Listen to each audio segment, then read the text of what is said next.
popularity of libertarian ideals. The host of the Internet's Ron Paul channel is the author of several books, including The Revolution, a Manifesto, End the Fed, and The School Revolution. Dr. Ron Paul, in your book from 2011, Liberty Defined, 50 Essential Issues That Affect Our Freedom, you write that so-called moderate politicians who compromise and seek bipartisanship are the most dangerous among the entire crew in Washington. Compromise is too often synonymous with selling out, but it sounds a lot better. It sure does. Moderation always sounds good and people want it. And we all want to feel moderate, that we're reasonable people. So it does sell in politics.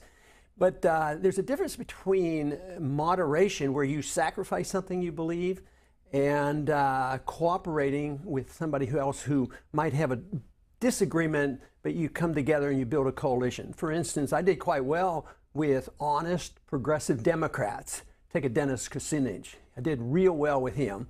Because, you know, we agreed on a lot and we disagreed on a few things. We didn't concentrate on what we disagreed on, but on the things we agreed on, you know, on civil liberties and privacy and trade arguments and war. And he and I got along very well, and like a Ralph Nader, we got along, I get along quite well with him, but he doesn't have to sacrifice and I don't. But if in the conventional definition of moderation is that if I want to be a true free market person, what I have to do is give up a little bit of free market in order to get some and cooperate with somebody else. So I see giving up on the principle, say, non-aggression on foreign policy and also on the protection of civil liberties. We'll have a smaller NSA, you know, and we'll have a little bit of government intervention. We'll have a little bit of welfareism, and we'll have the president fight little wars but not big wars. That's why I think it's so dangerous, because those you endorse the principle 100%, and I think that is wrong. So you find other people where you can come together and you build in coalitions, and I think that's where the answer will be found, you know, to the stalemate in Washington. So when you see what's going on right now, the House, the Senate, the President, and they all want to work together, but nothing seems to be getting done. Well, I'm not sure they want to work together, because they work together. Matter of fact, both parties agree on the big issues. They don't have any disagreement. But they don't want to work together if they're looking for power. Power is a real struggle. People want to have the power and they want to take care of their friends. So that's a very real issue. So I think the problem in Washington right now is that it's more difficult to continue to spend. You know, okay, conservatives like to spend on some military-industrial project that's probably totally unnecessary. Democrats want to spend on some welfare program conservatives don't like. Well, when we were very wealthy and the debt wasn't outrageous and we didn't have the problems that we have where we see bankruptcies of cities and towns and states, it was endless. But that has ended, and they're not admitting that the country's bankrupt. So therefore, they're just fighting over a pie that keeps shrinking and shrinking, and this is the real problem. But on the big issues, the parties come together on going to war, let the presidents do it. On NSA, they both like NSA. On IRS, yes, they argue politically about the IRS. Neither party's going to get rid of the IRS like I'd like to do. So, but the very big issues, they're very much together. You know, when it comes to some of the things on civil liberties like NSA, I mean, were the Republicans any better than the Democrats? No, they got along together on this, and this is why I think that we won't admit that not only is the financially bankrupt, but our foreign policy is bankrupt too, because the American people are sick and tired of it, and all you have to do is look at these last 10 years, look at Afghanistan, the results in Iraq, and the mess we're creating in Ukraine. It gets on and on. The American people know it, and they're saying, why don't we come home, you know, and yet both parties want to keep all that intervention going. And back to Liberty Defined, the ethos of Washington is that the job of the elected politician is to serve the company that employs them, and that company is government. They are told that they should serve the system or get another job. Very few new politicians can reject this logic and rationale. Yeah, and you know, I've helped a lot of individuals get into Congress as being an incumbent. You have a little bit of ability to help. For the most part, most of them didn't do well after they got there. Some have done exceptionally well in recent years. But I've always said that I can tell within a week or so how they're going to go, because the member arrives, he gave one story back at home, he got the support of conservative libertarians, limited government, and then all of a sudden they get in the atmosphere of, oh, I have to get on this committee, you know, and the big pressure is in Washington. To get ahead, you got to go along, and you have to be a team player. That's the ultimate argument they use. Are you going to be a team player? Sacrifice your principles, sacrifice everything you promised back at home, because you got to be a team player. And besides, you know, you could get kicked off your committee, which has happened. You can get kicked off your committee. And also, they'll say, we'll strike the money from your district deliberately, just line item veto your district, which has happened to me. So it is a vicious game they play in order for you to toe the line. And most people cave to a large degree, but I would say there's a couple dozen right now that are doing a pretty good job of not jumping in and being part of the system. Who are some I'm not going to name the names because I might forget somebody, but there's certainly the individuals that I've helped in the past, and it won't be hard to find out when there's a vote of 400 to 5. Go look at the 5 votes, or if there's 2, there are quite a few votes. Dennis Kucinich and I would be the only 2 individuals voting against some needless intervention someplace where they're getting ready to start another war. No, you can find out who the people are that will stick to it and won't kowtow and do exactly as the leadership tells you to do. You know, there was one time an individual was voting sort of with the rebels. You know, we were trying to change things, and there'd be 4, 5, or 6 of us. And he was voting with us, and all of a sudden his voting pattern changed. And I went up to him and I says, hey, you used to vote with me on this. Why aren't you doing this? He says, oh, I'm in leadership now. He was appointed to something, you know, like in a whip team or something like that. He says, I'm part of the leadership. So he becomes leaderless, you know. I mean, he himself leads nothing. He becomes a follower by joining leadership. Did you ever get offered anything? No, I don't think so. Was it uncomfortable to be you in the Republican caucus? No, actually, you know, on a social, personal basis, I probably have deceived myself a little bit, because I always thought it was fine, because there was not the hostility. Nobody argued and fussed, and they left me alone. They knew they weren't going to change my views. So they didn't come and say, do this, do this, do this. We need you, we need you. It was just, he has his mind made up. We know the lobbyists never bothered me either. So the leadership knew where I stood. But they loved to have me when I was agreeing with them, because they knew it was based on a firm principle, the Constitution, and they were delighted to have me on their side under those circumstances. This is from your book in 1991, the Ron Paul Money Book. And this is, again, 1991. And here's what you write. The cashless society is the IRS's dream. Total knowledge of and control over the finances of every single American. We're still moving in that direction. Not a lot of people use cash anymore. Now, a lot of it is out of convenience, and people get, you know, sucked into this. And I have to admit that when I see it, you know, I used to worry about somebody in front of the line that was going to use a credit card.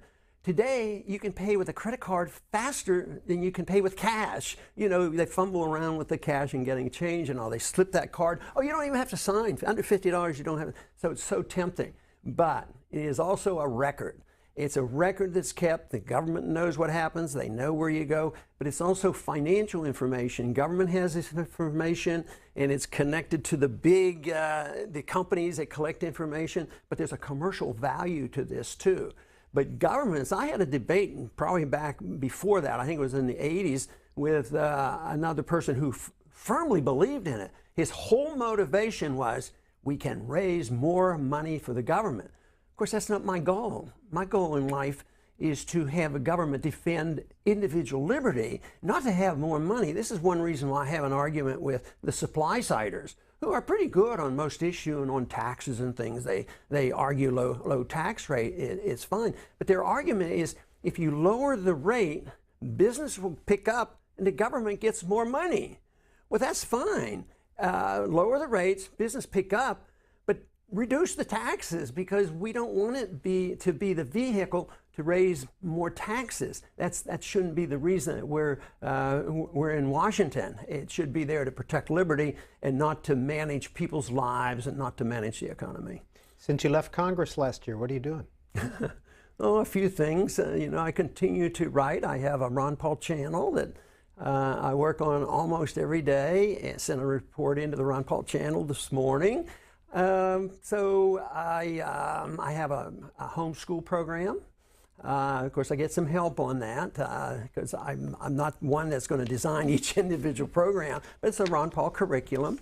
So I work with that. And of course, Campaign for Liberty is still very, very active. And that's an action group. And it's the group that was able to mobilize a lot of individuals to get the Audit the Fed bill passed in the House a couple times. And now the American people, 80% of the American people agree not with me on getting rid of the Fed, but they agree with me that the American people deserve to know who the Fed is and who they bail out and who the special interests are. So I'm pretty active, and I still go to college campuses, which I really like. I work with Young Americans for Liberty, who have campus organizations, and spoke with the Young Americans for Liberty last night, and I have to admit I enjoy that a whole lot.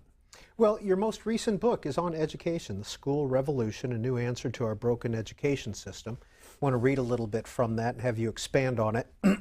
In the leadership training program I've been developing, I emphasize the following skills. First, the ability to think critically. Second, the willingness to act responsibly, taking full responsibility for your own actions. Third, a prospective leader needs to know the basics of communication, and this certainly involves writing. It also involves public speaking. Fourth is a system of exercises that help a person develop real competence. Competence is important for step 5, self-confidence. Someone who is not self-confident about what he believes in or about his ability to improve his life in terms of what he believes in will have a difficult time persuading others. And sixth is integrity. There can be no successful leadership if there is no followership, and there will not be followership in the libertarian sense if the followers do not trust the honesty of the leader. And I think the last one of all those, the last one's probably the most important because you don't accomplish anything else unless there is integrity. But the program is designed to be self-motivating. You have to want to do it. The parents don't have to sit and do this. There's a lot of self-education. They go at their own paces. They're encouraged to talk to other students. And there's a lot of writing to do. They have to write, on a routine basis. And it's building of confidence. But overall, there's a lot of homeschool programs available. And a lot of them are very, very good. Mine is probably unique and somewhat different because up front I say what we're really motivated to do is teach them about liberty, teaching them about the freedom philosophy. And so if there's a homeschooling group over here that's religiously oriented, there's nothing wrong with that at all. Mine it isn't that way. It teaches about religious history, but it isn't religiously oriented. And I want to preserve a society where everybody has freedom to enter into it, so the different homeschooling groups would be legal. So it's understanding what a free market's all about. Obviously, on our economic courses, you're not going to learn about socialist economics or Keynesian economics, and you're not going to learn about why paper money is superior to gold money, these kind of things. So it's very upfront about teaching a whole system of values. And welcome to Book TV on C-SPAN 2, 48 hours of nonfiction books and authors every weekend. This is our in-depth program. Every month we invite one author to come on to talk about his or her books. This month it's former Congressman and medical doctor Ron Paul, 3-time presidential candidate as well. We're going to put the numbers up on the screen. 202 is the area code, 585-3880. If you live in the East and Central time zone, want to participate in our conversation today, 585-3881. For those of you in West and the Central or the Mountain Pacific time zones. And if you can't get through on the phone lines and you still want to get a comment into Dr. Paul, you can do that via Twitter. @BookTV is our Twitter handle. You can also make a comment on our Facebook page, facebook.com/booktv. And finally, an email to booktv@cspan.org. We'll begin taking those calls in just a minute and those comments. Here are some of Dr. Paul's books over the years. In 1987, Freedom Under Siege came out, the U.S. Constitution after 200 years. 1991, the Ron Paul Money Book, A Foreign Policy of Freedom, Peace, Commerce, and Honest Friendship came out in 07. Pillars of Prosperity, 08. The Revolution, a Manifesto, also came out in 08. End the Fed, 2009. Liberty Defined, 50 Essential Issues That Affect Our Freedom, came out in 2011. And his most recent, The School Revolution, A New Answer for Our Broken Education System, just came out last year. Dr. Paul, when do you and how do you write? Do you write from your home in Texas? Well, it's pretty primitive, so I don't know whether I want to tell everybody. When I was in high school, I could type very well, but then I got spoiled by my wife and others who did all my typing. I got sloppy, so I'm very slow on the computer, but I'm speeding up. So most of this was done writing out longhand, dictating, and then correcting it. But I'm much better with the computer now. I have a program where I can dictate into the computer, and then I can do my corrections, and I do more creative work at the computer. So I'm learning better, but a lot of it was very, very tedious, you know, to write it out and have somebody type it up and then keep editing that. So I don't brag. I don't want to teach them. They won't be taught that in my homeschooling. They'll know how to type and use a computer much better than I ever did. Well, I want to go to this email, and this is from Nathan Kelly. And he emails into you, would you agree that the best form of government is none at all? Or put another way, the only legitimate form of governance is individual governance? Well, I'm glad he put the last sentence on, because you always want government. Who should be the government? The perfect world, if we were all perfect people, there would only be self-government, and our responsibility would be to ourselves, and that's what my goal is, to always move in that direction. Today, to be a participant in the debate and say that tomorrow we're going to get rid of every single government. Well, if one person does it and nobody else, that's not going to work. But I think we're moving to the age where governments are much less important, and I think we should.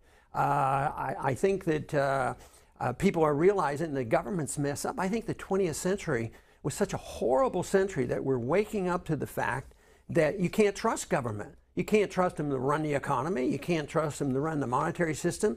You can't trust them to run foreign policy. I mean, it's just a total disaster. So I think the least amount of government is the best. I do not call myself an anarchist, but I think to have the goal of self-government is a very good goal. And if you can't have that, then as close to home as possible. And I think that's a natural tendency to have individuals and family government, local community government. And if you had a free society, we probably wouldn't have a lot more than that. You wouldn't have to, and our founders intended that to be.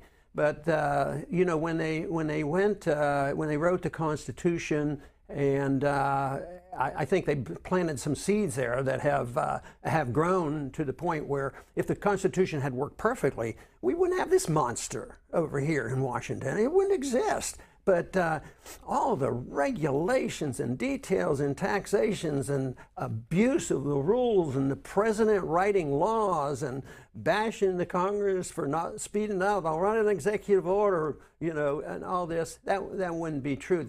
That is the trend that we have to reverse. I'm optimistic to think that we are changing the views of a new generation. The millennials are looking at this and they're seeing what they're inheriting. I think they see a mess, and I think they're very open to the views of saying, yes, the biggest problem we have is way too much government, too much centralized government, and the more self-responsibility and self-government we have, the better. So when you see what's going on the border down in your home state of Texas right now, What's the solution? Is there one? It's all government created, so you want to correct the government mistakes.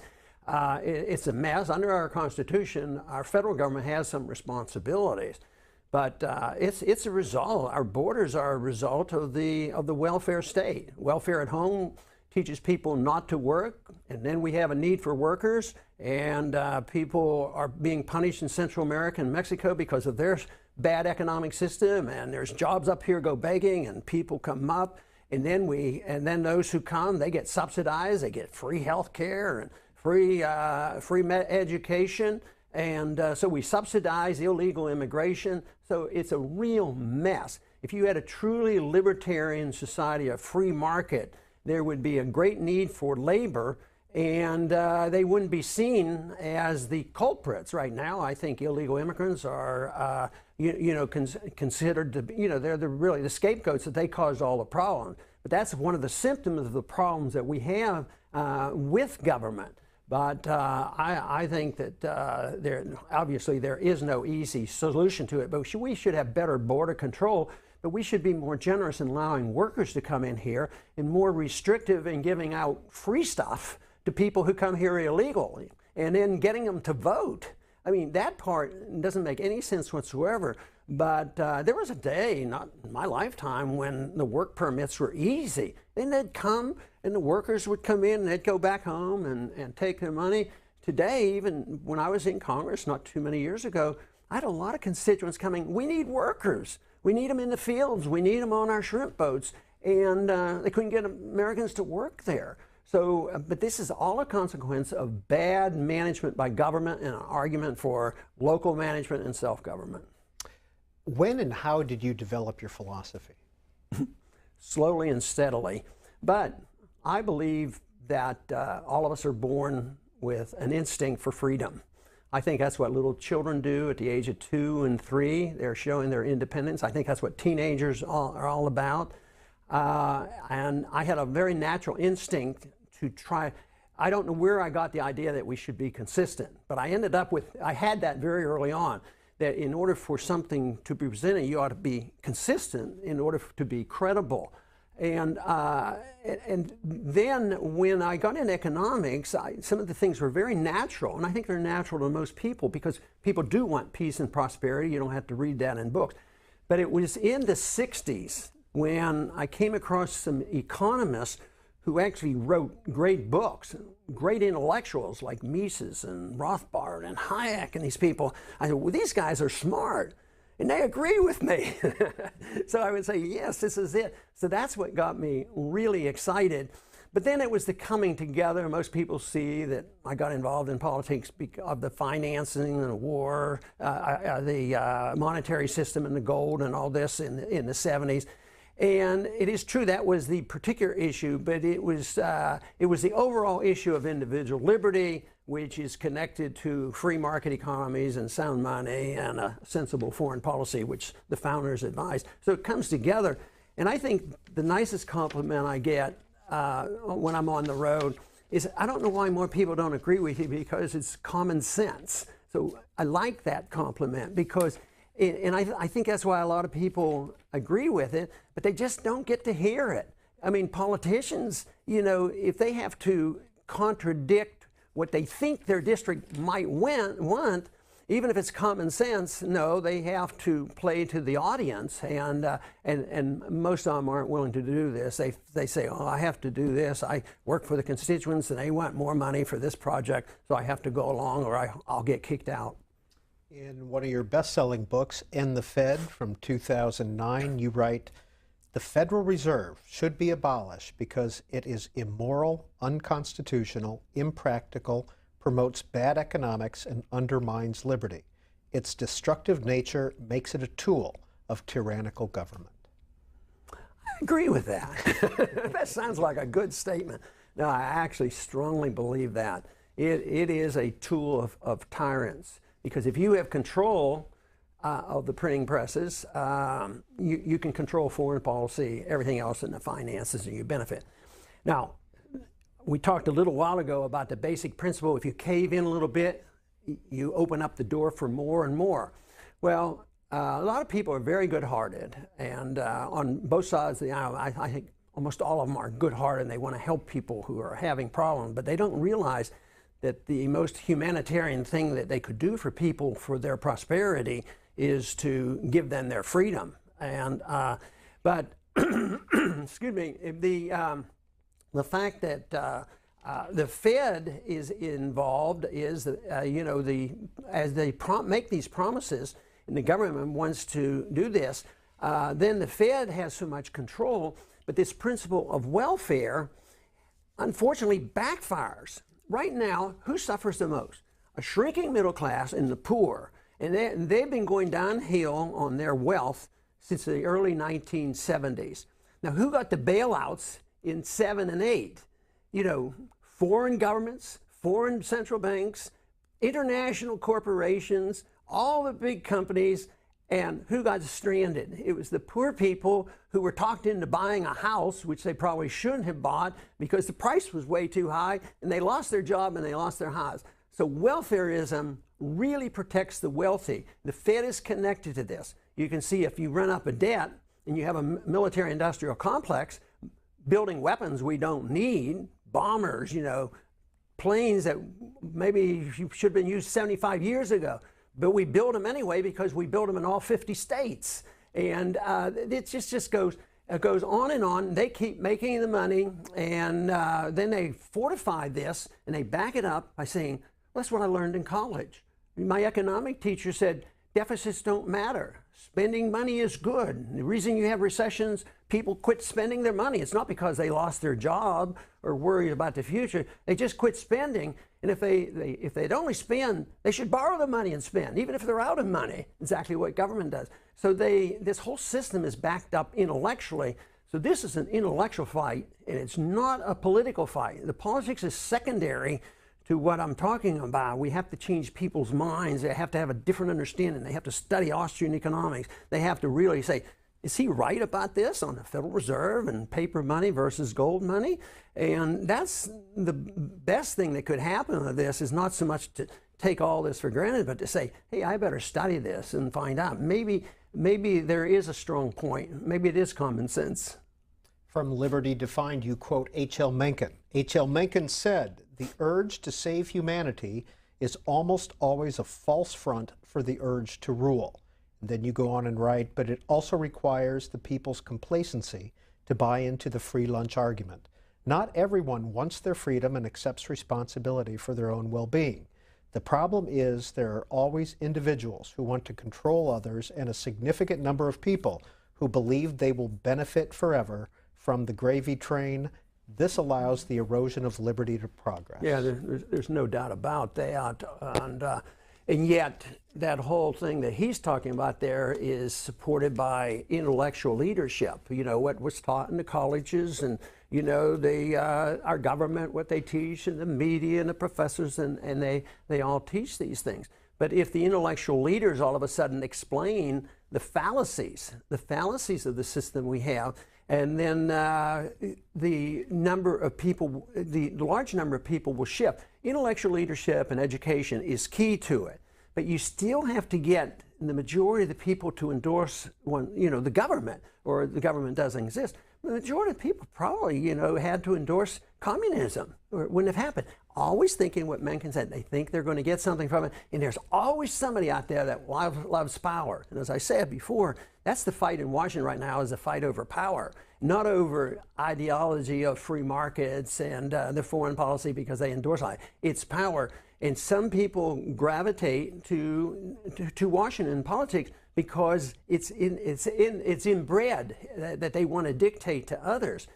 The one problem with a true libertarian is they don't have this burning desire to take over and run the country. That's not what we want to do. So they don't want to put out the effort. And I think that the effort, if you only had one effort, it has to be in changing people's minds and changing their heart to understand. If their goal is to have a humanitarian society and a society that's more productive and more prosperous, then they have to study, the economics of it all and why liberty is so important. And that, I think, that'll give us the answers that we need. Edward Perkins asks you via Twitter, Why do we have an FBI, a CIA, an NSA, a Pentagon? Keep an eye on the people so they don't try to undermine the government. That's to protect the government. Some of that, I mean, I certainly have been strongly on record about the CIA and the NSA and all of this, but no, in a true republic, you would not have that. I mean, if you read the original Constitution, where does it say that, okay, and we're going to have a department that's going to establish a secret organization that you can't audit, you don't know what the budget is, and they're to go in and undermine the governments of the world and work with the military in order to overthrow governments? No, it's not there. So this kind of thing, if it's necessary, if you need somebody to investigate accidents and crimes, it can be done locally. It certainly should have never been done by the federal government. There was never to be a federal police force. And believe me, we have about 120,000 federal bureaucrats carrying guns, you know, to enforce all these rules and regulations. And the worse the situation gets, the more authoritarian they get. Now you put all these groups together, Department of Homeland Security, they're going to make us secure. Well, that is not even the purpose of government. The purpose of government is to make sure that we live in a free society. But the Department of Homeland Security, oh, it's for security. We're going to make you economically secure, and we're going to make you physically secure. And for those, and there was admission by some that that's what they had to use 9/11 for. This gives us an opportunity actually to pass things like the Patriot Act, because that kind of stuff had been sitting around. So this was an opportunity for the authoritarians who just, and some just want to be authoritarians. But others, and I've had members of Congress tell me this to my face, I said, why are you doing this? You're just taking over this, you know, problem for the people. He says, the people are too stupid. And that's what some of them think, and that's what gives them this moral authority that they know what's wrong. Does that mean I think that if we unleash freedom on all the people, everything is going to be fine? Heavens no, there's still going to be a lot of problems. But just think, if you and I have our freedoms and we do something wrong or we don't, we only might injure ourselves or local. But if we're in the government and we're running the NSA or the CIA and they're doing all these bad things, it affects everybody when they have bad policy. So you don't want people making mistakes. What if you get people in Washington that think they know how to do central economic planning? And that's what the Federal Reserve is all about. Plan the economy. And we can make booms, and we can always make the booms, and we never cause a bust. They'll do this, and of course, it always fails. So you don't want people in power to be able to have this control over the people. Let's take some calls. Bill's calling in from Boyertown, Pennsylvania. Go ahead, Bill. You're on with Ron Paul. Hi, Ron. It's really a privilege to be speaking with you right now. I went to an earlier Mass just so I could get here and watch your program. The question that I have is, what do we do here? You know, I'm not an uneducated guy. You know, I agree, Dennis Kucinich and you, a lot of times we're the only guys that seem to make any sense. And I've been following you since early in your career. I'm sitting here outside of Reading, Pennsylvania, and I have $10,000 worth of property tax bills sitting in front of me that are due for my house and a couple rentals. I pay $16,000 in property tax a year. And, you know, my son just joined the Pennsylvania National Guard. I'm afraid he's going to get sent over to the Ukraine. You know, I know if your son runs, I'm going to get behind him and back him. But my question to you is, what do we do? I mean, I know all these problems. I know the Fed. I buy gold. I keep my money in cash. But what do we do to try to thank you very much. Let's get a response. Well, that's probably one of the most common questions I have. A lot of the college kids will ask me about this. And I don't have the answer because everybody has to do something, and it won't be the same for everybody else. And since I've been more active publicly in these last several years in the presidential campaign, so many have come back to me and they say, well, you told me to do something. And they start their own organizations. They do their own studying. They get their own jobs. Some of them run for office, somebody else, other candidate. See, I said that politics is secondary to the education. But having good people in Washington, they can participate this and at least they hold up their hands and say, whoa, wait, what you're doing is wrong. There's two parts of your question. One is your immediate problem, you know, of this heavy tax burden. And that's not going to go away overnight. But long term, it's a shift toward a freer society, which isn't going to happen overnight.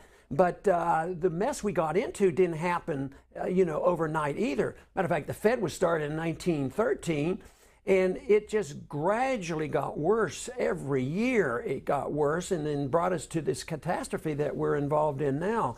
So what we need to do, and what is happening, is those seeds are being planted now. The true intellectual movement in this country is toward understanding individual liberty, a different type of foreign policy, a different role for the government, that these wars are totally unnecessary.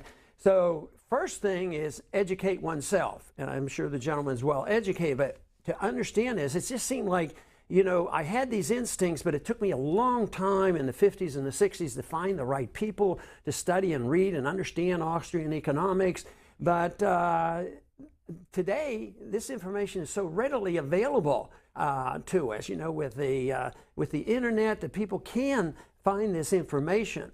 And that is what's happening. That's where the revolution is. And believe me, I'm talking to a lot of young people, and a lot of them are very interested. And it's very slow, though. That's the tough part, the frustration. But just the whole fact that the Fed is a debatable item right now, and non-interventionism overseas is a debatable item. That wasn't true even 6 years ago. And everybody knows about this. So there's been various organizations, join them or make your own, become more informed. If you're well informed, people will come to your opinion. The one thing that can't be done, even if you have the absolutely correct issues and the correct answers for this, you cannot push it on people because they will rebel against it. It is only when they will come and finally sit down in Congress. There's been a few occasions that I was just delighted with that I'd be voting by myself or with 2 or 3 other people, and somebody would come down and sit down, another member, and honestly ask me, why are you doing this? And explain it to them, and finally come around to my position just by sitting and talking. So there's a lot of room changing people's minds and changing people's hearts and realizing that it's in the best interest of everybody to move in the direction of more liberty and not less. That doesn't answer the question wholeheartedly, but I tell you what, it's going to be a long answer, but we're at the beginning stages and we're going in the right direction. Well, Ron Paul, Bill also mentioned that his son joined the Pennsylvania National Guard. He was fearful that he was going to be sent to the Ukraine. Here's what you write in 2008 from Pillars of Prosperity. Our willingness over the past 100 years to resort to weapons to impose our will on others has generally caused resentment of America rather than respect. There's no doubt about that, more so than ever. And the other important thing there is the recruiting tool, and it's the incitement of people who not just resent us, but hate us and want to do us harm. And look at the harm that's been done to us. Half of the harm has been done overseas, but as a consequence of this, the other half's been done by ourselves, you know, here at home by violation of our own civil liberties and spending too much money. But no, look at the results of Iraq and Afghanistan, horrible, and all the deaths, excuse me, and This just makes no sense whatsoever.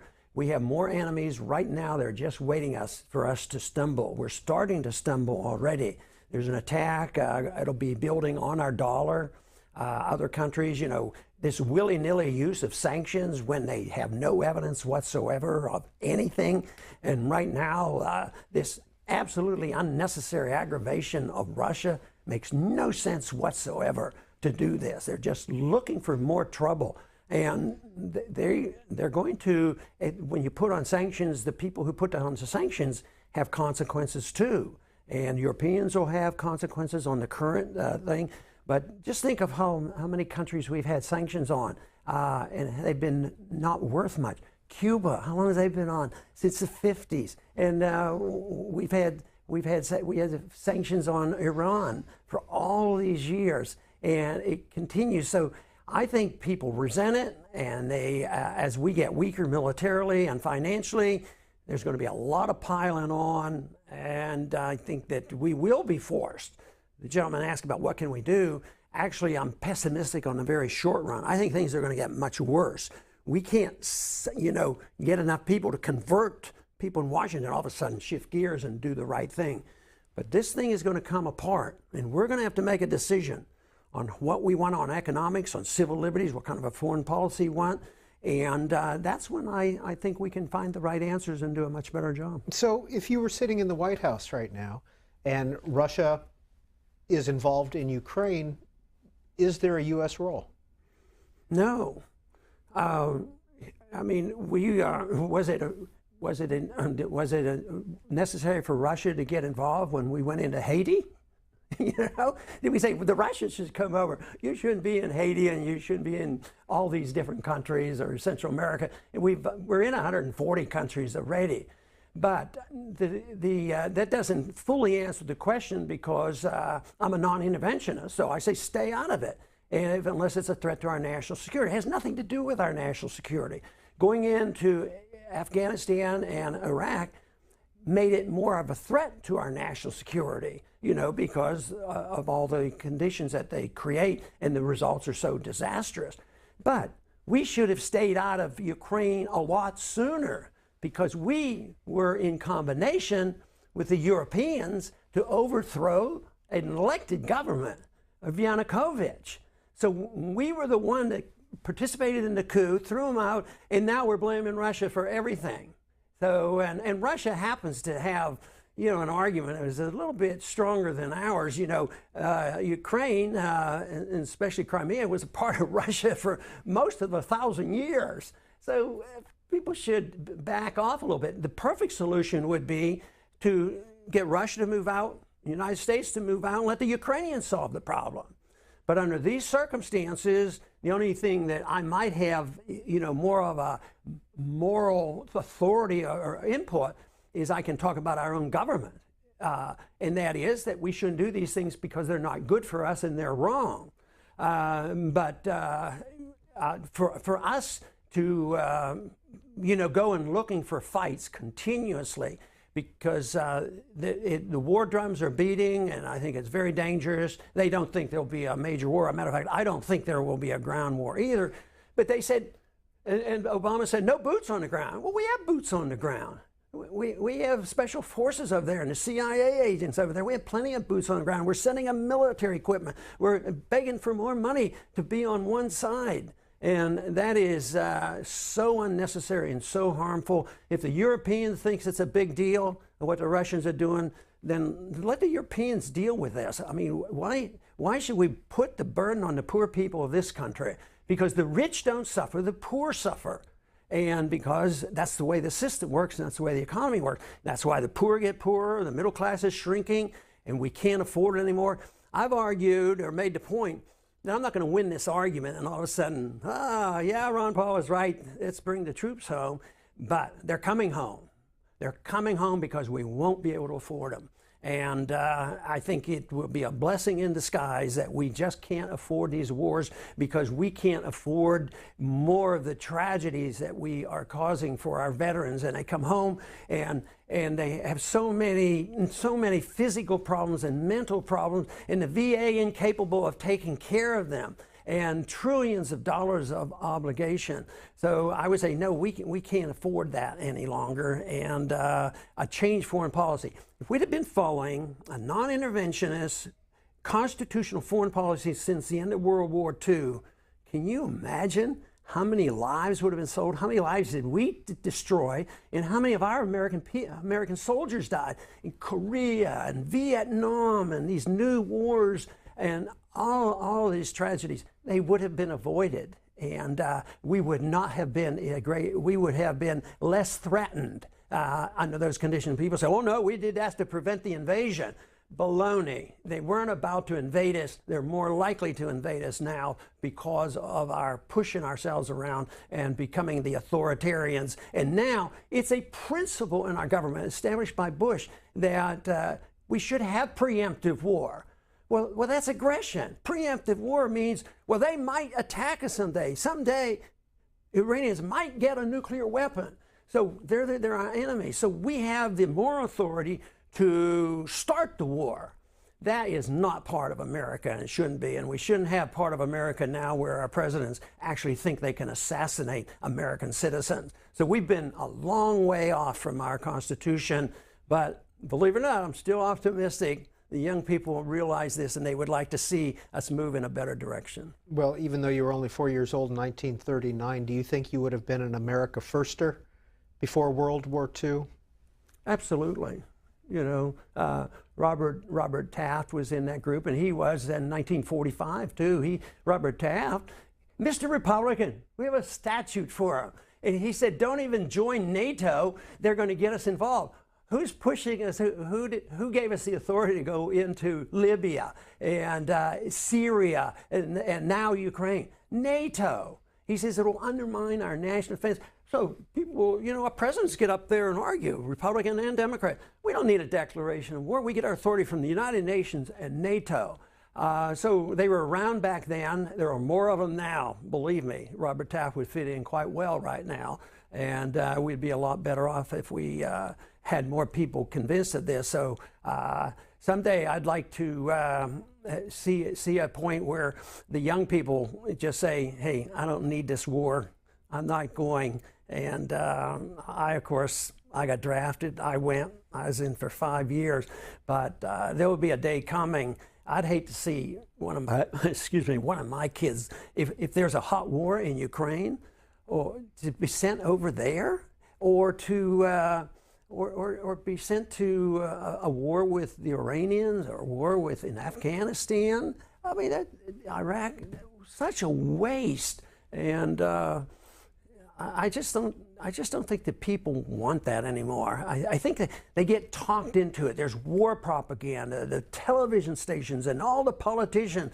You have to do it. Propaganda now against Russia, they have been very successful.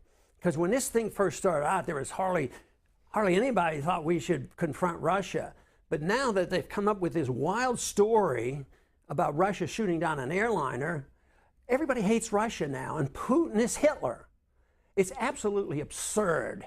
At the same time, nobody knows exactly who shot the airliner down. Right now, there's evidence popping up that it could have come from Western Ukraine.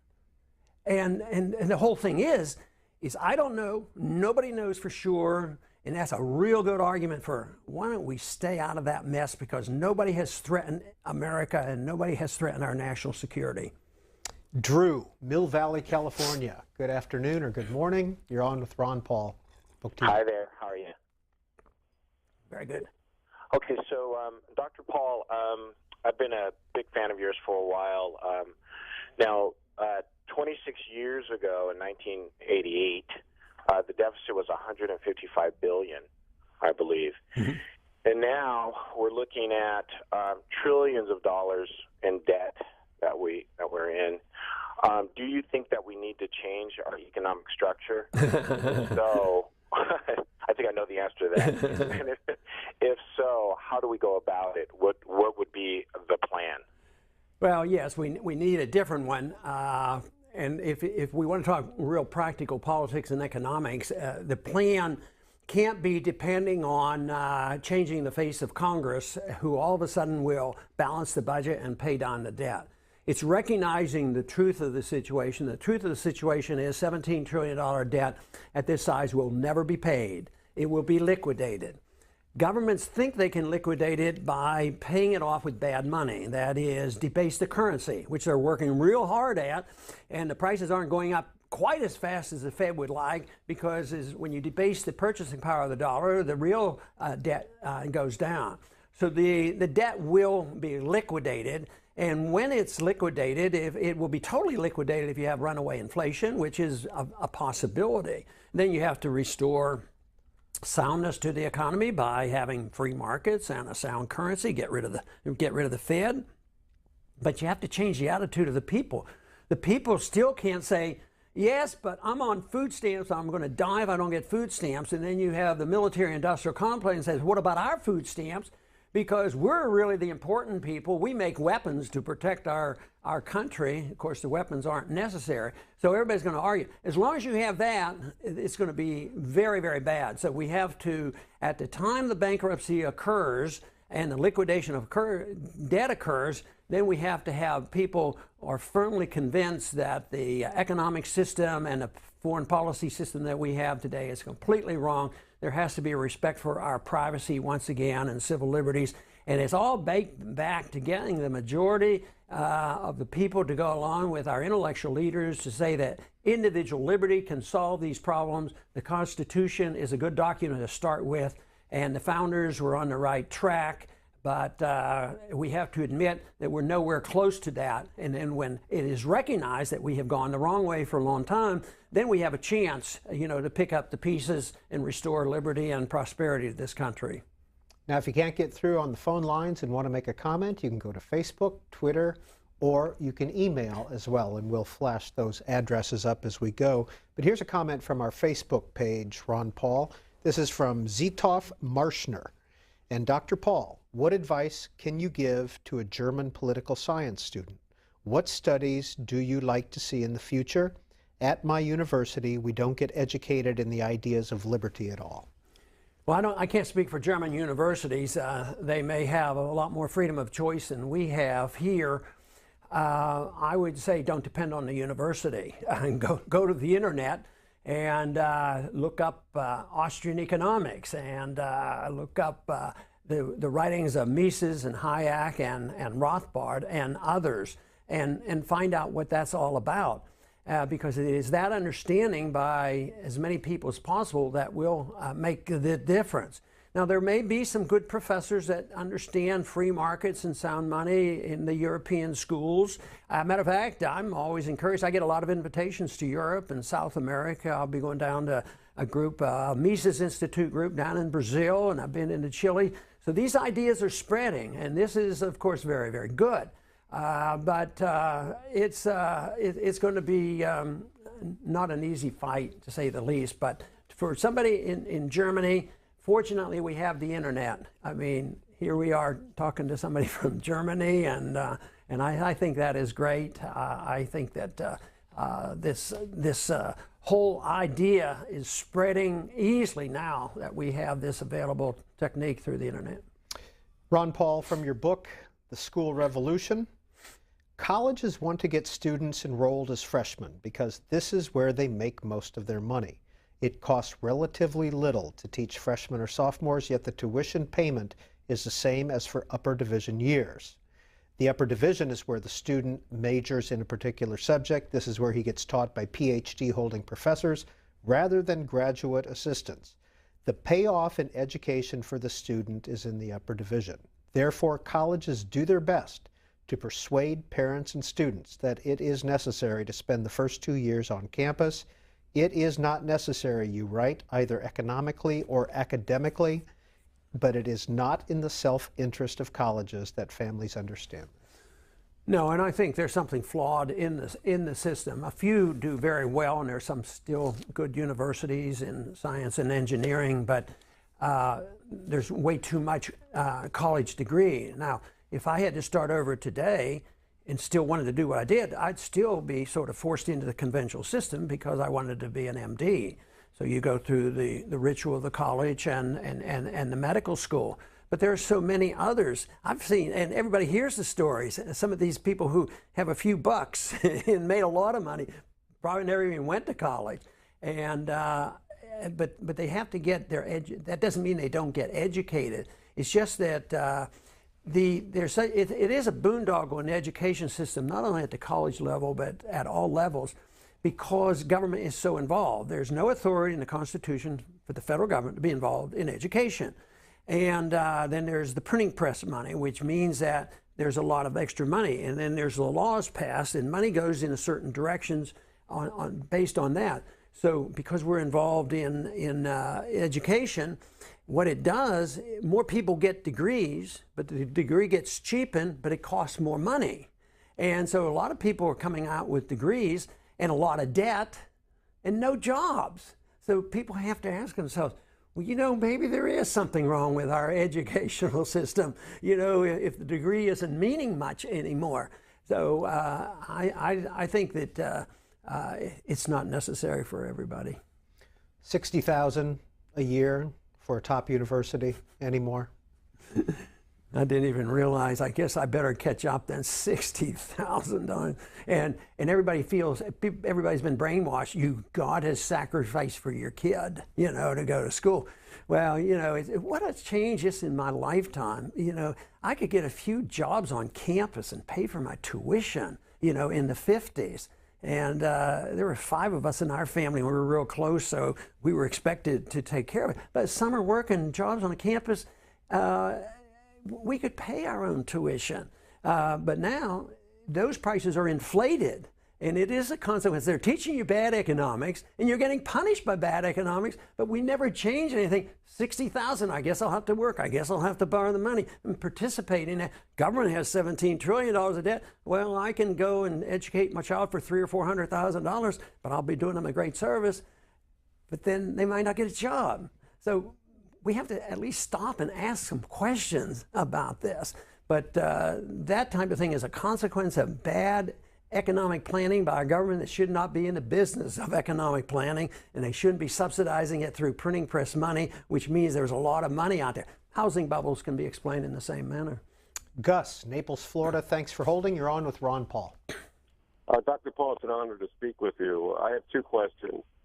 Do you think Janet Yellen has more power and influence than the President of the United States? And the second question is, what should the guidelines be for trade agreements? Thank you. Okay. Yes, I think the chairman of the Federal Reserve Board has more clout and more power than a president on economic matters. I mean, a president has tremendous power on the military matters. So on economic matters, the chairman of the Fed is very, very powerful, and it's done in secrecy, and that's really the big problem there. And that's why I argue that we should have an audit. Now you ask about what should be the traditions on trade agreements. Well, the Constitution said that Congress should be in charge of trade agreements, and they should be, and it was assumed to be bilateral. So if the Congress wanted to act on a free trade zone between the United States and Canada, Congress could pass a law and set the trade standards. And of course, they were the founders were very strong free traders. They didn't want a lot of barriers, and they did not want a lot of problems, even though it was legal to put on tariffs. But when you have these trade agreements, multilateral trade agreements, and the worst, of course, is the WTO. They're nothing more than groups of big companies get together and get permission to put on sanctions when they feel like their competition is harming them. So they spend as much time putting on tariffs to prevent some imports in order to protect what they are selling as they do, trying to reduce tariffs. So we don't need that. We should argue the case for free trade, but it should be the Congress. I always voted against them, basically because I did not believe the president should have this power and authority to write these trade agreements. And that was another issue that Dennis and I agreed on economics, because they would violate some of his concepts about labor law. So this, but giving the power to the president is the problem, and it should be in the Congress. And it wouldn't create a perfect world, but it'd be a lot better than the world we have today, where special interests control trade agreements. Now that you're both out of Congress, do you still stay in touch with Congressman Kucinich? We do, and he's on my board on one of my institutes, the Institute for Peace and Prosperity, which is a foreign policy board. So he's an advisor there. From your book, End the Fed, 2009, you write, the Supreme Court has never been a friend of sound money and has rarely been a protector of the Constitution. The only unique power that the Fed possesses is the power to inspire and support the creation of new money out of nothing. Who needs that? Banks like it, governments like it. High-flying financiers like it, but the people do not benefit, just the reverse. Well, that unfortunately is the conclusion of it, but some people believe they're going to benefit by it. We talked a little bit about the housing bubble when low interest rates were there, and it looked like it would last forever. The people sort of endorsed that, but it backfired on them. So no, it only benefits the special interests, and they should not have this power. And when it goes to the courts, as far back as well, all through our history, they've never ruled in favor of sound money, especially during the Civil War period when they tried the greenbacks and different things like this. So, and they're not likely to ever come around to supporting that position either today. So there has to be a new group of Supreme Court justices and a few new ideas. You're watching Book TV on C-SPAN 2, 48 hours of nonfiction books and authors every weekend. Currently, Ron Paul is our guest, doctor, congressman, presidential candidate, author of several books, almost a dozen. Anthony, Valencia, California. Please go ahead with your question or comment. Hello, Dr. Paul. It's an honor to speak to you. Hello. Hi. I have one question, and the question is your view on what's going on today in Gaza and Israel, the conflict, the genocide. It seems like it's getting a lot more news coverage, not so much with our media, but with other media outlets, especially Democracy Now! And Amy Goodman. So I just wanted to get your view. I know how you feel. I followed you for years, and I'll get off the line and hear your view. Thank you. Well, my answer for that is the answer that I use for all entanglements around the world. We shouldn't be involved. We should be non-interveners. We shouldn't pick sides. We don't send foreign aid to anybody. Foreign aid is nothing more than taking money from poor people in this country, giving it to rich governments or giving it to the military-industrial complex indirectly. So we shouldn't be involved. You know, Netanyahu said something to our president this week. He rather aggressively told our president, "Don't ever second guess me again on what I should do." And you know what? I agree with Netanyahu on that. We shouldn't second guess him. He shouldn't have to give up his sovereignty. He shouldn't have to be told what to do. They should be able to do what they want, but they shouldn't get any money from us. You know, we've given Israel $100 billion, and then the president of Israel is annoyed because the president thinks he has a little say in the matter. Well, I don't think we should have any say in the matter. I think Israel should defend themselves the way they see fit. I think the Palestinians should do what they want to do and the help they can get. But I think we've been butting in there for way too long. It's cost us a lot of money. How many times have we had, been the host of a peace process? The other day, they got angry at Kerry for trying to participate in it. He didn't say the right things. They practically ran him out of town. So no, that's not our role. Our role is to provide a national defense and security for our people and provide for liberty. The one thing is, though, if you're a Palestinian American and you want to say, well, I don't like the way the Palestinians are being treated, you can go to Palestine under a free society. Probably can't do it under the laws today. Go over there and help them. Send them money. Same way with Israel. If you're supportive of Israel and you want to go fight, I know Americans go and get in the Israeli army. There should be no prohibitions of that, but there should be no compulsions to send our kids over there or send our children's and the American people's money over there. So I would say that Netanyahu is absolutely right. We shouldn't second guess him.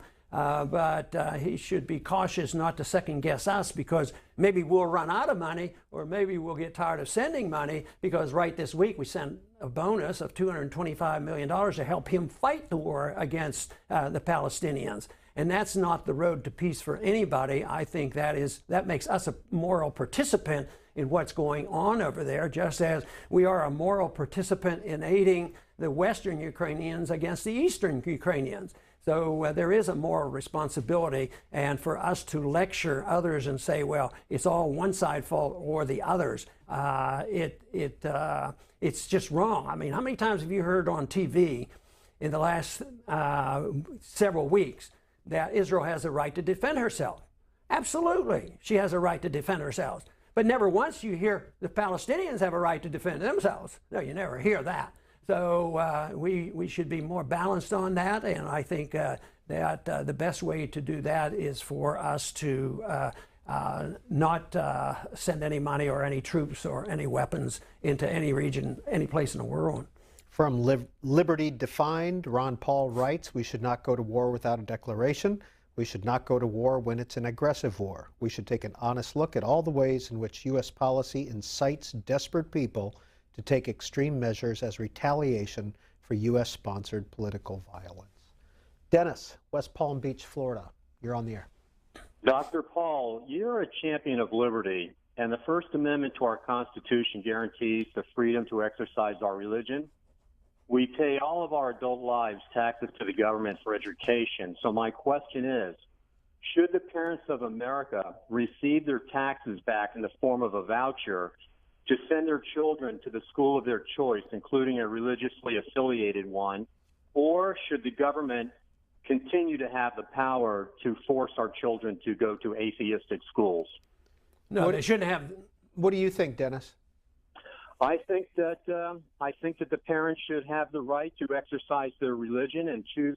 The U.S. Supreme Court in the Zelman v. Harris Simmons case in 2002, Dr. Paul, said that school vouchers did not violate the U.S. Constitution as long as the voucher was given to the parent to use where they saw fit, but it would be a violation of the First Amendment if the voucher were given directly to a religiously affiliated school. Well, I don't want the federal government involved in education, so I don't want them collecting money from one group and giving it out to somebody else. I see this more as an intervention in education by the government rather than a First Amendment issue. I think that people should go to any school that they want, and it should be local. If you're going to have government under the Constitution, the states can do what they want.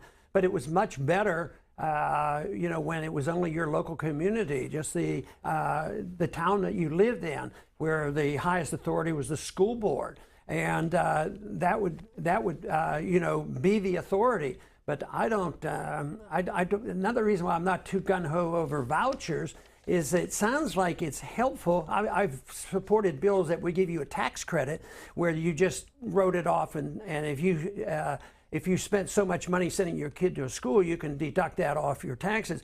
But the voucher, when the government sends you your voucher and say, well, this is what you can do, then they can send the regulations and tell you where you can use your voucher and say, well, okay, what school? And then you have to get into this thing that we have to monitor the school and what you're teaching and these different things. So I would much rather see just the use of tax credits, but not the voucher.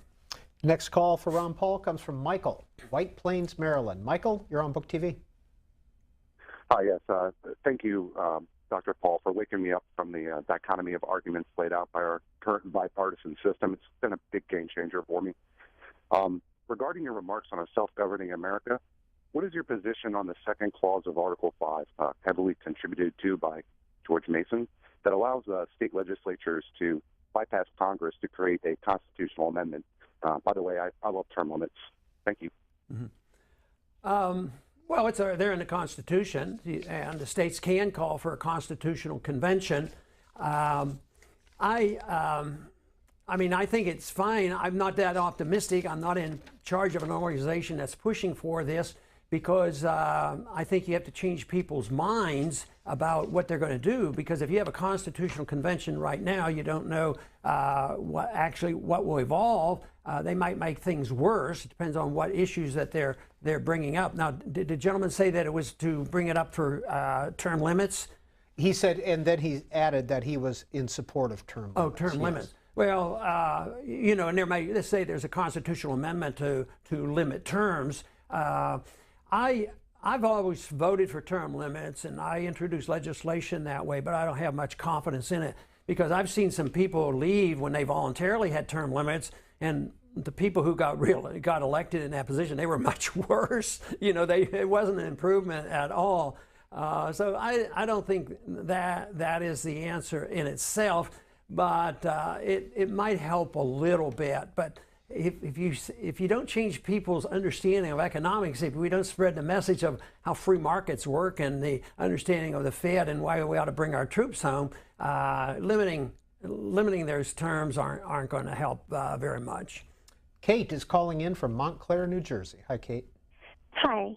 I have a question regarding foreign policy in areas such as Darfur and South Sudan.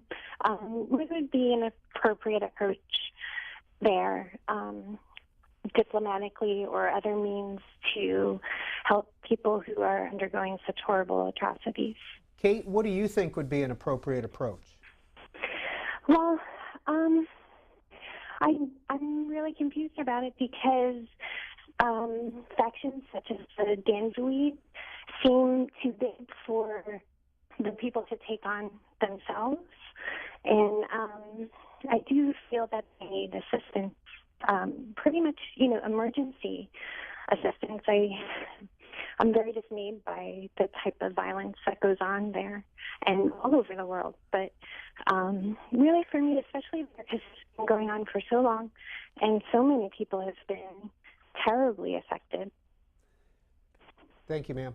Peter, I wasn't quite able to follow that. Could you? Yeah, she asked about what do you think the U.S. approach should be for humanitarian assistance when it comes to a Darfur or a South Sudan, something like that. I think that's a reasonable question. And of course, my answer is the same. If you have some money, you want to help them, send them money. But it's not proper to do this, to take money from people in this country because you think you're going to help somebody over there. But the problem is so often is when we do that, we send money, it ends up into warring factions, and it doesn't end up helping the poor people. A lot of times people will vote for this where they wouldn't vote for any of the militarism, and I can understand that because I certainly would have more sympathy to helping people like that. But they will do that, but first, taking the money is wrong, and second, it doesn't end up doing a very good job. So I don't think that we should do that. Now, the only thing that I have, an in-between process would be that if I could, let's say there is some of this problems in a country in Africa and they really, really need some help and we think that we can help, if we could cut $10 billion out of some nonsense in building embassy someplace in Iraq and send part of that to feeding people, and we save $8 billion doing it, I would think that would be an improvement. We save some money, we cut the spending, and we send some money for food instead of sending money for weapons. I would probably go along with that. But it's not where, but if it would come up and say, do you have sympathy for these people? Yes, we do. But will you vote for the money to take from the American people? Is it authorized under the Constitution? It isn't, so I wouldn't vote for that. Ron Paul from our Facebook page, another question for you. This is William. Considering the interest on the debt is unconstitutional, could we just eliminate this interest? At least the part created by the Federal Reserve. It's unquestionably unconstitutional. Well, the Federal Reserve is unconstitutional, and if you're dealing with the debt and the part the Fed owns, you can just write it off. You don't have to pay them the money. So you could write that part off. But I think the issue of our government borrowing money, we unfortunately started very early to do that because we started off with a debt.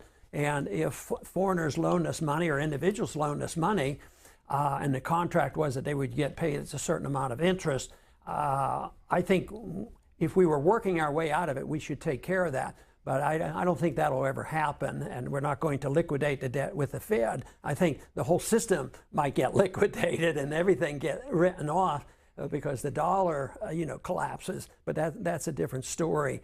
But you can just forget about the Fed if you get rid of the Fed. Radical Taoist tweets into you, what would happen if the dollar collapses? Would governments be able to survive? Oh yeah, unfortunately government's survivability is pretty good. So they survive. The question is, what will that government be like? But I suspect what will happen is things will get more out of control and you're going to see rampant inflation and interest rates rising, our economy doing very badly. and then they will realize they have to have reform to, pick up the pieces.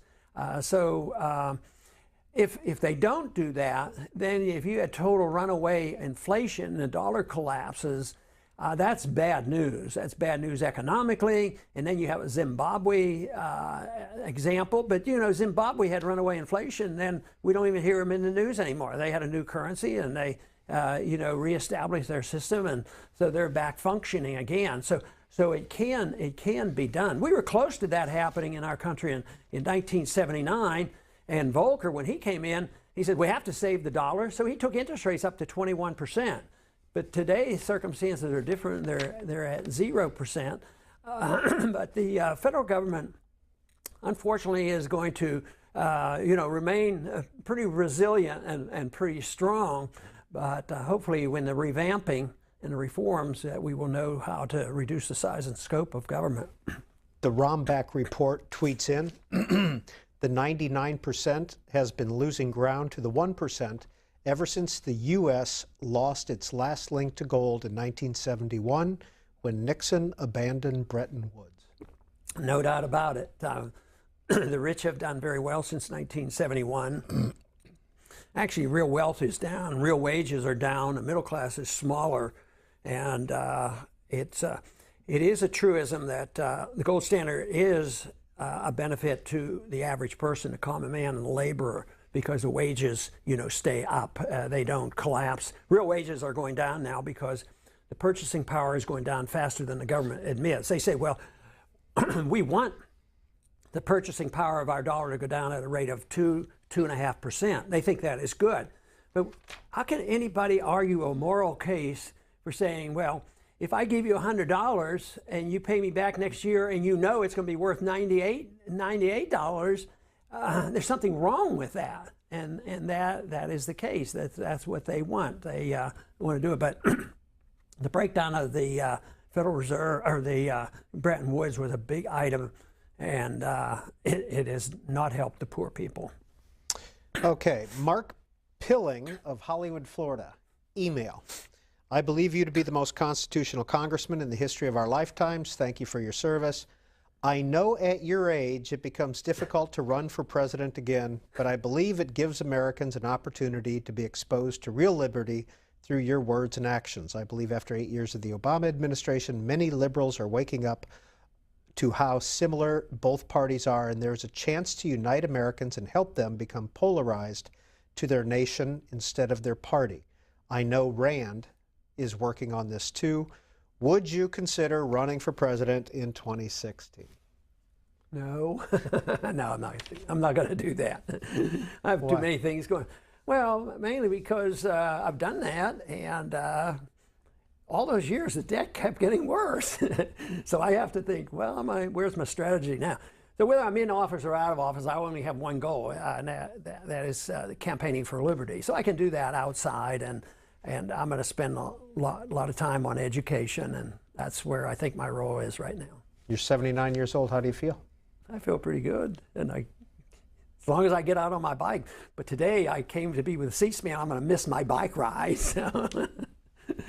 Wilburn is calling in from South Haven, Mississippi. Hi, Wilburn. Hi. I would just like to say that I'm a true libertarian and Tea Party member because of Mr. Paul and President Reagan. I want you to know you are my hero. I worry about the CIA killing you or Rand if you get too close to winning the White House. Also, they want to cancel our Second Amendment because of more government control. Thank you, sir, for all you do. He talks about the Second Amendment. He'll be surprised to know that I want gun control. But I want gun control on those 120,000 government federal bureaucrats who are federal policemen. We need to take their guns away from them. But no, true security comes from individuals and homeowners and people who have guns, and I kid, but serious, and it's true probably in a lot of part of the country. But in Texas, you don't have policemen guarding most houses, but most people know there's a gun inside, and security is quite reasonable. But to depend on the government for that and to attack the Second Amendment, I think, is a dangerous direction to go in. What about his first point about the CIA? Did you ever feel that you were threatening the structure of the U.S. government? Yeah, Did you ever but worry about that? you know, I was convinced they still saw me as a very long shot, but they didn't understand something, that ideas are more powerful than political clout. So they sort of said, well, we can't stop the ideas, and we're not going to try to do that. But politically, yeah, they're capable of doing that. I mean, do you know how many people in this country are really questioning the fact that the CIA might have been involved in the Kennedy assassination? A lot. And of course, I don't think anybody has the final answer on that. But it's just that the American people think that they have been capable of doing that. So yes, I don't think we should laugh at it. But I'm on the same breath. You know, I don't go around thinking that I'm important enough for them to worry about me, you know. And they didn't see me as a political threat, but the whole thing is ideas are more important than guns and bureaucrats and presidents and all that. Ideas have consequences, and they are very, very powerful. You know, it was been said that you know, if an army comes to attack us, we can always stand up and oppose them. Victor Hugo made this comment, but he says, you know, when an idea comes, you can't stop it, you know, and that's what's happening. The ideas are out there, and we have this magic thing called the internet. So people from Germany call and write, and all around the world, you know, the ideas are spreading. So, and they're more powerful than armies. And I hope they don't catch on. The CIA may change their tactics. 38 years ago, you were first elected to Congress in 1976. But 40 years ago, about this time, President Nixon resigned from office. Do you remember where you were during Watergate, what you were doing, what you thought about it? Yeah, because 71, it was the breakdown of Bretton Woods. And that was when it dawned on me that the Austrian economists that I had been studying were absolutely right, because they predicted it, and it would lead to this chaos, economic chaos that we're facing today. So in 1973, he resigned in 74. 74. Okay, in 73 is when I went to my wife and I said, I'm going to run for Congress. And she said, what do you want to do that for? And I said, well, I want to talk about this Federal Reserve and all this. And she said, don't do it, it's dangerous, you might get elected. And I guaranteed her that couldn't possibly be the case. And and so I signed up, and nobody would want to run in a Watergate year. And so there were no Republicans running, and there were no Republicans in Texas. So I was the candidate in 74. But when that was all going on, I was a political candidate. And and of course, nobody was listening to me, and nobody really cared about my opinion. But at the time, I wasn't like, oh yeah, if we get rid of Nixon, everything is going to be okay. I think it was overkill, because I thought the big problems were, you know, in economic policies and the Federal Reserve, and the economy was terrible. And I figured these are just political stuff that's been going on for a long time. And now it looks like some of the things he did is probably minor compared to what's going on now with the IRS and other things. So that was a minor problem then. But I do remember that very clearly. So I think I was and probably never said it out loud, but I was sort of rooting that he didn't get impeached. And I thought it was too disruptive. But now I have a little different opinion. I think that the more we change the personnel, the better. Ron Paul is our guest here on Book TV. Here are some of his books that he has written. Freedom Under Siege, the U.S. Constitution After 200 Years came out in 1987. The Ron Paul Money Book in 91. A Foreign Policy of Freedom, Peace, Commerce, and Honest Friendship, 2007. Pillars of Prosperity, 08. The Revolution, a Manifesto, a bestseller, also came out in 08. And the Fed, another bestseller, 2009. Liberty Defined, 50 Essential Issues That Affect Our Freedom, 2011. And Dr. Paul's most recent book, The School Revolution, A New Answer for Our Broken Education System. In Congress, 1976-77, 1979 to 85, and then again, 1997 to 2013. Presidential candidate, 1988, 2008, and 2012. Carlos, Cape Coral, Florida, thanks for holding. You are on with Ron Paul. Hi, Dr. Paul. I see you as a person who thinks outside the box. It's one thing, 40 years ago, the population of the Earth was about 700 million. Now it's about 6-point-something billion. I don't see any officials ever talking about this. Do you think that it's an issue that we are overpopulating a finite planet? And that's maybe causing a lot of the problems that we have. You know, back in biblical times, a couple of Hebrew guys, their animals were grazing too much, and they said, well, you go to the left and I go to the right. But now there is no left or right to go to.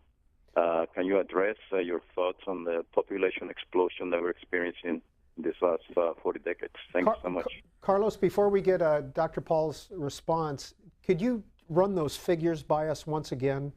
Those population figures? It was about 700 million, and there's a Bobby Darin song from the 60s that, you know, said 700 million. Now there are 6+ billion. And so you're saying there were 700 million people, what, 40 years ago, 50 years ago? About, yeah, that's what, you know, that's... I'm not sure, doesn't it? It sounds a little off. Yeah, I know, it? but the principle, he's explained his principle, concern about overpopulation.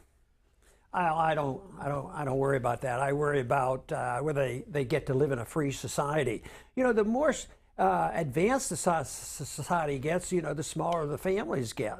And the more productive it is, the more you can take care of. So all the, you know, Malthus and others have made these dire predictions that, you know, it was unsustainable. But that's been going on for hundreds and hundreds of years.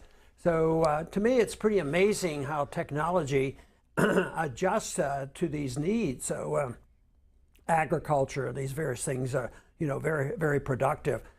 So it is the political system that surrounds the population that makes all the difference in the world. If you have an authoritarian government, if you have bad economic policy, you're just going to have more people living in poverty. And we're certainly seeing what's happening today with bad economic policies in Central America and Mexico, and also bad policy here in the United States. And everybody's worried about this. That wouldn't happen in a free society. I have a lot of confidence on how things would work out, and if populations seem to be growing too rapidly, I think a lot of the solutions would be natural. These individuals, I think we should have population control by force. That's you know, something that China you know, goes through, but not in a free society. I think the freer the society, the less this problem would be even noticed. Ron Paul, this is something you write about in Liberty Defined, but this is an email to you from Abby Teray. Hi, I've heard Ron Paul mention abortion in various appearances on C-SPAN over the past few years. I remember hearing him say that in certain hospitals in which he was doing his training, he was aware that abortions were taking place, and he said later that when he had his own medical practice, women would have a very casual attitude about abortion. Could he tell us any information he has on this topic or any stories which have remained in his mind? Of course, I guess we might not have sent you the book I have, Abortion and Liberty. That is another book because I write a whole book on it. Because I've had a unique opportunity to think of it as an OB doctor, somebody who has you know, religious beliefs, and also been in politics and had to deal with it legally. And I think she's referring to a story that I quoted, that before abortions were legal, I was observing an operation in the operating room where I was doing my residency, and they were doing a cesarean section, and they lifted out the fetus, which weighed a couple pounds, and here I found out it was an abortion they were doing. So they took the infant then that was born and put it in a bucket and put it in the corner of the room, and the baby cried and whimpered and breathed a little bit. And the amazing thing was everybody just pretended they didn't hear it, and there was no effort to do anything.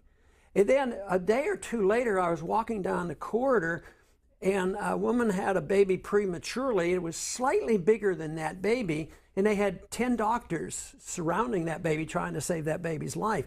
And I got to thinking, you know, I saw medicine and delivering babies as preservation of life, and caring for life, and that was such a contradiction. So there's a lot of contradictions, you know, in the abortion issue, and it really boils down to whether or not you think an unborn fetus has any rights at all. I've come to the conclusion that they do, because I know that if I did something wrong as a doctor, I could be sued for injuring the baby. If a baby gets killed in an accident, the person that did the harm can be charged with murder. And one thing that's amazing to me about this abortion issue is we teach this disrespect for life, and we teach young girls and our whole society that babies aren't worth much and you can throw them away if you don't think it's necessary. But that's, believe it or not, there are some young girls who get pregnant, they get in denial, they don't realize they're pregnant, then they deliver a baby and they're not knowing really what's going on. And so they'll take the baby and they'll throw it away. They'll put it in a garbage bag and throw it away. When they get caught, they get charged with murder. It's a felony to do this. And I think, you know, this sort of has to be resolved. 1 minute sooner, if they'd have gone to the abortionist, because it would have been a late abortion, the doctor would have been paid a lot of money to do that. But the next minute, when the child who's having this baby interprets society saying, well, it has no value, all of a sudden it's a big issue. So I have a great deal of empathy for the problem, because I've seen all the negative things that can happen.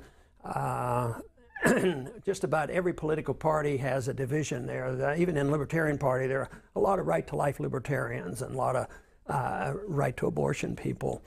But overall, I don't want the federal government involved. I don't want money being spent. One of the worst things that's ever done by the pro-abortion people is tax the people who have this fervent belief against abortion, take money from them and send it to clinics that do abortions. You know, and that really is spitting in somebody's face, you know, to do that. But even though states have a right to regulate this, I think, once again, it's a reflection of society. I mentioned that, you know, when that abortion was done at my hospital where I was a resident, and it was illegal, it was in the 60s. Well, the 60s were a wild decade. The Vietnam War was going on, the drug craze, abortion became popular, and then the Supreme Court ruled it was okay. So it isn't because of Roe versus Wade. I don't like Roe versus Wade, but Roe versus Wade reflects the culture and the morality of the people. So if we're going to solve a problem like this, you know, probably at the beginning of our country and for a long period of time, abortions weren't done because people didn't believe in them. The culture was different. And I think that will eventually be the answer. There are some pro-life groups that don't even deal in politics. They don't even get involved. They just try to help the person who's in distress over the pregnancy. And I'm strongly in favor of that. I think it's a personal moral problem, and the law is sort of catches up to you know, this careless attitude which was established in the 1960s. And you're an obstetrician, correct? Right. Vance, Plainview, Texas, please go ahead with your question or comment for Ron Paul. Yes, I'd be interested in his opinion about the current health care system from the viewpoint that we are 5% of the world's population, but we spend 50% of all the money spent on health care, and we have a terrible longevity of life record. That's it. No, I think our medical system is, you know, in bad shape. There's a lot of good medicine still out there. If you have to go to the emergency room and have to have an emergency care after an accident, it's pretty good. But there's so many distortions in medicine. The pricing structure is outrageous, and paying for the emergency room is just unbelievable. There's a physician in Oklahoma City that I had interviewed on my channel that has gone private, doesn't take any government, no insurance, anything. And he can accomplish a $30,000 operation in a regular hospital for $3,000. It's all the bureaucracy. Trace it back to when the government got involved, and that's been in the early 1960s, 64-5, you know, with Medicaid. I practiced medicine for a short period of time before any government was really involved. And back then, everybody got charged the least, and there were church hospitals still, there were charity hospitals, and nobody was out in the street with no medical care. Now we have the government involved. It's sort of like what we talked about on education. Money goes in, prices go up, quality goes down, and that's where we are. And I think that's about all we've been talking about on the problems coming with Obamacare. We've given up our belief and confidence that, you know, free markets can deliver goods and services much better than any government can. So I think the only saving grace on any of these programs is always to protect our right to opt out. If they say you can't go to homeschooling or a private school anymore, we're in big trouble. And if you can't opt out of the medical system and go private, we're all in trouble too. And today it's getting harder and harder to get out of the medical system, and it's pretty hard. And people are just beginning to feel what kind of prices we're going to get from this Obamacare. And believe me, there'll be, when the prices go up, then there's rationing that goes on. Doctors get less happy. It's going to be a real mess, and I think most Americans right now are starting to feel the pain. So as someone who's 79, do you support Social Security, Medicare? Do you utilize those systems? You know, I take Social Security believing that the government actually said this was a program, which it really isn't. But no, it's not a proper function of government. But there's a lot of contracts that governments have in this imperfect world. To me, it's sort of like saying, well, are you going to send everything by FedEx? Because we don't want to use this bureaucracy, this monopoly of the federal government. But no, the Medicare and Social Security, when we talked about a climactic end, that'll all end. Because the money won't be there and costs will go up and standard of living is going down on people on fixed incomes right now. They're really struggling, because they can't keep up. And that's one of the reasons why the CPI is always kept artificially low, is because then they don't have to raise the cost, the benefits, the Social Security beneficiaries. So they see their standard of living going down. So that's going to continue. It's going to get much worse. And there will eventually have to be a revamping of that. But it's the assumption is that if you didn't have it, there wouldn't have been anything. But that's not the case. It might have been a lot better. Our city in Galveston, which was in my district, their government operations there, that whole county, they never got into Social Security. And they're glad they're not into it. And they have a retirement fund that's better than Social Security. So, but when you're forced into it, it's a different story, And I think that I think it won't be the same for the generation right now going into the workforce. They're expected to pay a lot of money, and they're not going to see it. And it'll have to change. There'll have to be some very big changes in Social Security. Victor, Rockledge, Florida. Hi, Victor. Hi, Ron Paul. Hello. Thank you for waking me up and my friends and waking up the country a little bit. So my question is, if you were a voter in the next election, would you vote for a libertarian candidate who has a policy very similar to your own? You mean from the Libertarian Party? Yeah, someone with tenets of freedom, someone like Gary Johnson. Or would you vote for Rand Paul, who doesn't seem to necessarily have the same policies as you? Victor, we'll get an answer in 2 seconds, but who are you liking in 2016? What I typically do and what I did last time was I voted for Gary Johnson, so I'll vote for a libertarian, and then in the final election, I'll switch over to, whoever is who's ever, the closest to freedom. Thank you, sir. Ron Paul. Well, I think it's an unfair question. It's not fair, pitting what I believe in against my son. Well, that'd be hard to vote against my son. How much do you and Rand Paul, Senator Paul, agree? What would you say, 80%? More than I agree with him, more than any other senator or any other candidate. So that's pretty easily said. But no, I vote for Libertarian Party candidates quite frequently.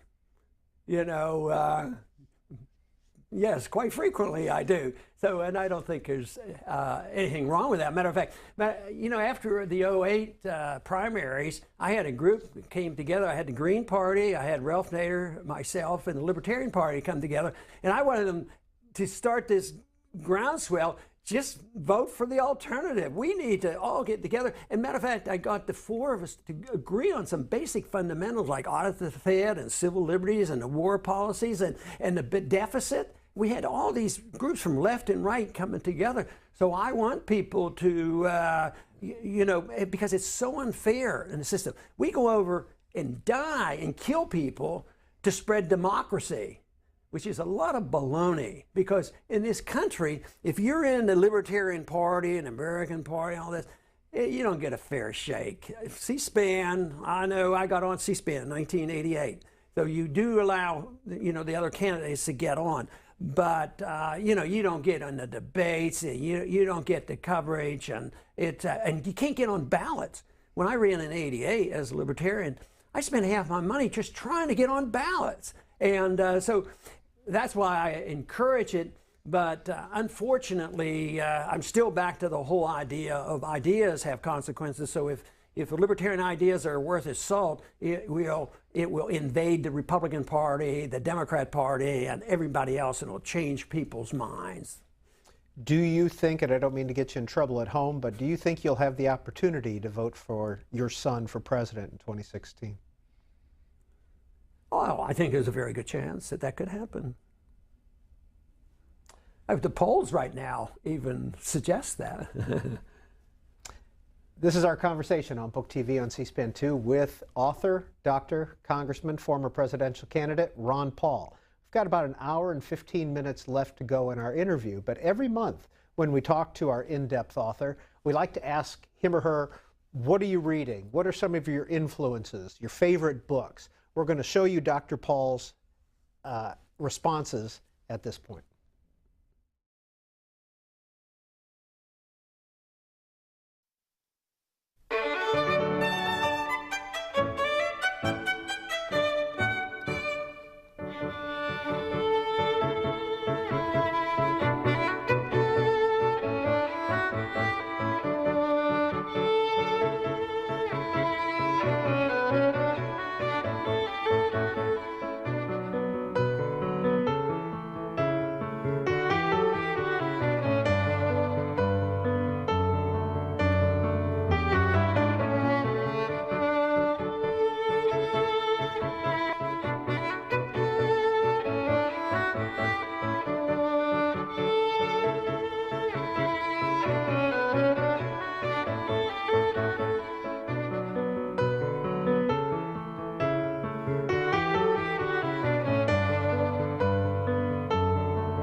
C-SPAN 2 providing live coverage of the U.S. Senate floor proceedings and key public policy events. And every weekend, Book TV, now for 15 years, the only television network devoted to nonfiction books and authors. C-SPAN 2, created by the cable TV industry and brought to you as a public service by your local cable or satellite provider. Watch us in HD, like us on Facebook, and follow us on Twitter. Here's a look at some upcoming book fairs and festivals happening around the country. On August 30th, Book TV will be live at the National Book Festival. The annual festival will take place at the Washington Convention Center in Washington, D.C. Then on September 6th, the Bookmarks Festival of Books and Authors will hold their 10th annual festival in Winston-Salem, North Carolina. The festival is the largest of its kind in North Carolina and features both indoor and outdoor events. On September 21st, this year's Brooklyn Book Festival will be held at the Brooklyn Borough Hall and Plaza. The festival will host more than 100 U.S. and international authors. And from September 26th through the 28th, the annual Baltimore Book Festival takes place at the city's Inner Harbor. Let us know about book fairs and festivals in your area, and we'll add them to our list. Email us at booktv@cspan.org. Ron Paul, you list your parents as one of your biggest influences. Who were they? Howard Paul and Margaret Paul, and they were both from Pittsburgh. They met in Lutheran church activities. One lived in Carnegie, Pennsylvania, the other in Mount Washington in Pittsburgh. And my dad had a small dairy, and I have four brothers, and we sort of helped work our way through college by being milkmen. And they had an influence on me, mostly on gentleness and also an understanding of the work ethic. So you didn't expect much. So we were all born in the 30s, so we were born during the Depression, and then there's World War II, which I remember very clearly. And things were pretty depressed during World War II because there was rationing and a lot of other dumb things the government did. So there wasn't much prosperity until after that. So, but there was a strong need for a work ethic, and we had to go out and deliver our papers and deliver milk and mow our lawns and things like that. But I think sometimes what you get from your parents is sort of a subtleness. To me, it was gentleness. It was no yelling and screaming and beatings, and even when I did things that I shouldn't have been doing, there wasn't any harshness. And I always thought that was a good standard to go by. Who's Carol Paul? Carol Paul. She's this girl that invited me to her birthday party when she was 16. Her dad in Pennsylvania? Yeah, and we went to high school together. But her dad had always promised her a big party when she was 16 because she was born on February 29th. So she came around, and she had been sort of, anxious to talk to me. So it was set up, and somebody said, "Yeah, you need to go." So that was our first date. And you've been married since? Since 57. How many children altogether? We have five children, and I better not count 19 grandchildren, 6 great-grandchildren. So besides Senator Rand Paul, any of the others interested in politics, including Carol? They're all interested and supportive. None of the others had ever run for office. But Rand was interested very early. Even when I was running for Congress, he was probably more eager, but he was always interested in organization more than I ever was. How you organize precincts, and was very helpful in the campaigns. But he was always very much involved in that. But the others are very supportive and would campaign and do a lot of things. Now Carol was a great campaigner too. Matter of fact, she's very well known in the district. Where we would travel a lot and be seen. But she got the same type of recognition when I was running for president. I mean, I'll tell you what, the supporters know her as well as they know me. I mean, they really know who Carol Paul is. And so she's been a big help. Why'd you go to med school, and how'd you end up in Texas? Well, the second one first. I ended up in Texas because my first trip to Texas to live there was I was drafted. I was in the middle of my residency at at the Henry Ford Hospital in Detroit, and the Cuban crisis came up, so I was yanked out, and I ended up being in the Air Force for 5 years. But we liked Texas. When I finished my residency after that in Pennsylvania, then we went back to Texas. But you asked also about how going into medicine. Well, I think I always wanted to do it, but I was very cautious because I never wanted to say what I'm going to do and not be successful. So I wasn't going to say, I'm going to be a doctor, I'm going to be a doctor, because I knew it wasn't easy. And so I wanted to, be certain, and as I gained more confidence, then I decided to do it. But there was another thing. I was very influenced by the tragedy of war.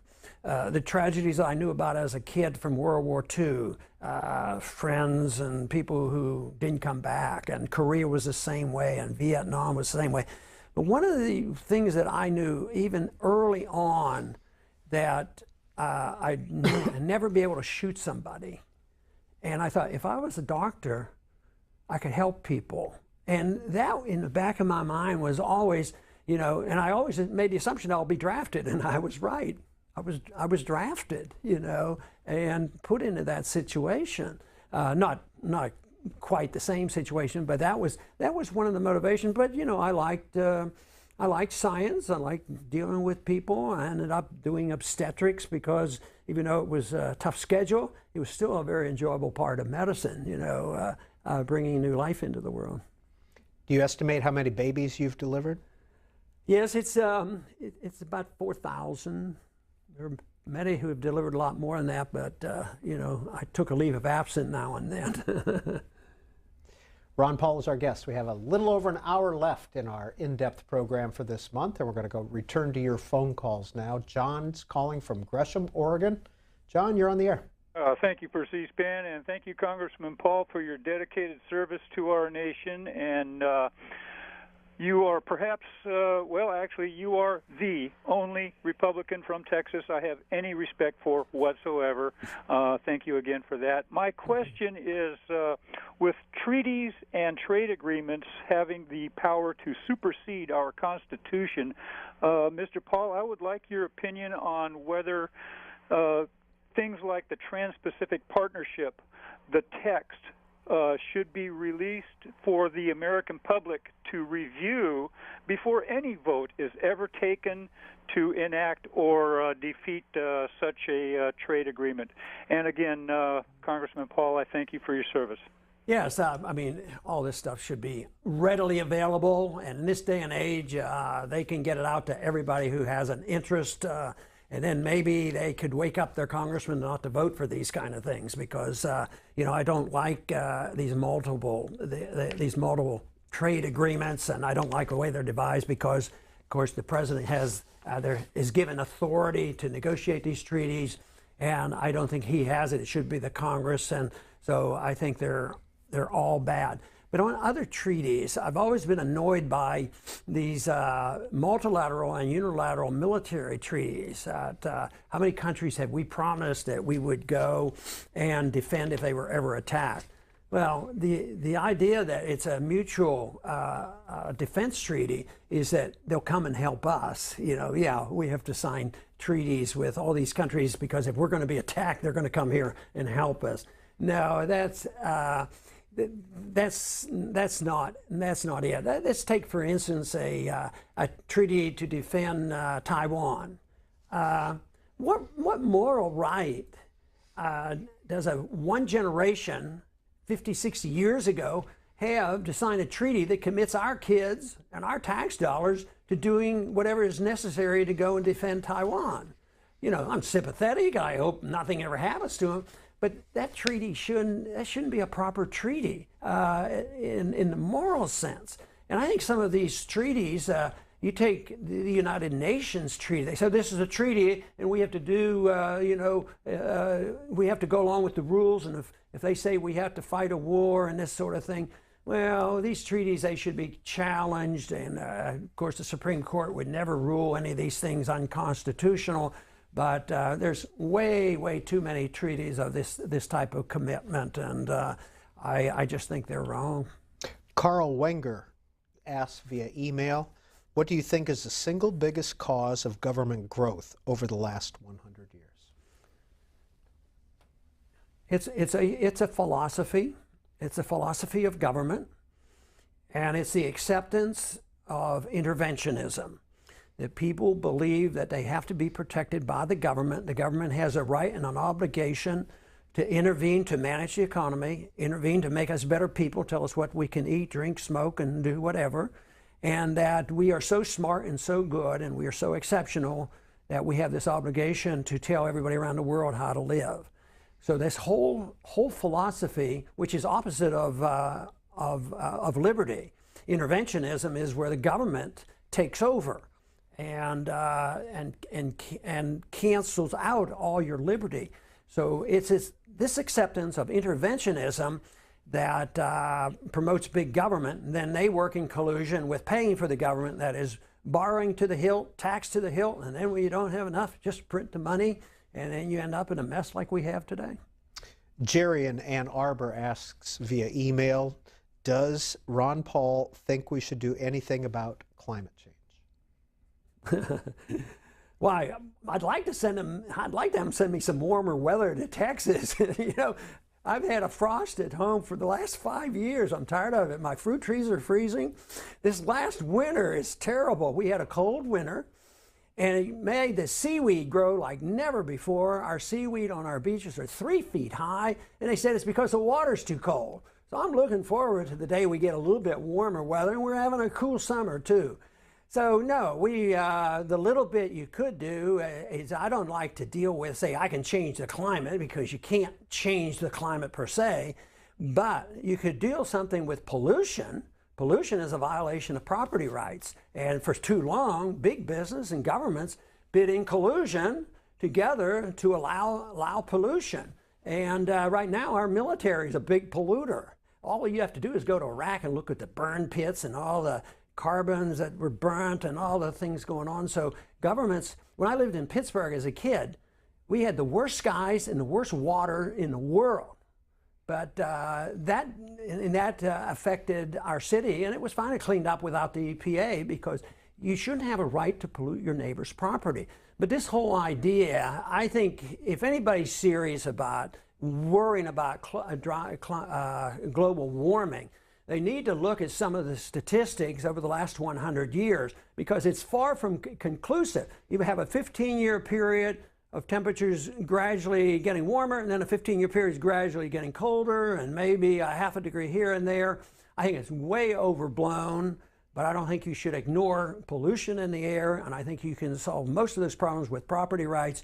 But storms will come and go, and you're going to have earthquakes and hurricanes and volcanoes for a long time to come. And you ought to compare what a big volcano does to our atmosphere compared to some other things. But I think we need sort of, what I don't like about it is if you don't say, oh yes, mankind has to be reined in. Mankind has destroyed this world and is coming to an end. I think that's a bit over the top because the evidence isn't quite there, and they say no. If you don't endorse global warming, you're some type of a political atheist, and you deserve to be crucified. And it's a religion for some people. I think they need to, calm down a little bit on that, because I think they are using it as a tool to promote, their agenda. And this whole idea that government has to solve this problem, I think governments are so often, a contributor to the cause. I mean, these people who are doing the preaching, most of the time they have their own private jet flying around. They don't seem to curtail their own activities. And if they really want to work on it, they ought to work on government pollution, before they close down industry. Jim, Vancouver, Washington, please go ahead with your question or comment.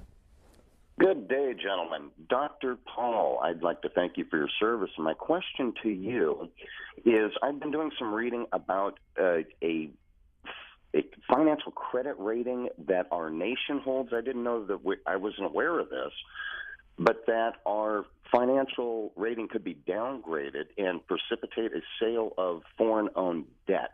via the Chinese, Saudi Arabia, something like that. What do you know about that, and how does that really relate to us? Well, it has been downgraded one time, but it's been totally ignored because we still are the kingpin. We have the military might, and we still have most of the wealth, but it has been downgraded. It can get downgraded again, and there's been a little bit of a move in that direction of foreign holders of our debt. And in recent weeks, when I've looked at these statistics, it shows that there's been a little bit of selling with China and some other countries, and our Federal Reserve has been buying more. But not too long ago, there were some statistics showing that maybe Russia might have sold a lot of the bonds because they were threatened it would be confiscated. And it looks like all of a sudden Bolivia ended up buying a whole lot of it, and there was no way Bolivia had the money. So it had to be the shenanigans of the Fed extending some credit and telling them buy up these bonds because we don't want our balance sheet to look so bad. No, that's the big issue, and it's unpredictable about when the momentum will build and they will lose control of it. Right now, they've been able to so-called manage it, but it's also the reason they haven't gotten out of a recession because it's hanging over our heads. And the debt problem is the one problem that they have not solved and they can't solve under today's conditions. Well, you're not in government anymore, so I don't think you have to answer this question, but Andy sends in an email. Where does Ron Paul keep his money? Stocks, bonds, gold, real estate, or under the mattress? Sure. Well, I think I've mentioned these things over the many years. I had an investment letter one time, and everybody knows I talk about gold and I hate paper. I've always favored real assets, something that government can't reduplicate. Hey, as a kid, I was raised saving silver coinage, so I was a coin collector. And then when I started studying the money issue, then I really enjoyed saving silver coins and then gold coins. But when I was a kid, you weren't even allowed to own gold coins. It was illegal. And we only got the legal right to own gold in 1976. So Roosevelt made it illegal in 1933 because he took all the gold in at $20 an ounce, and then he made it $35 an ounce, cheated the people out of the appreciation of the gold dollar value.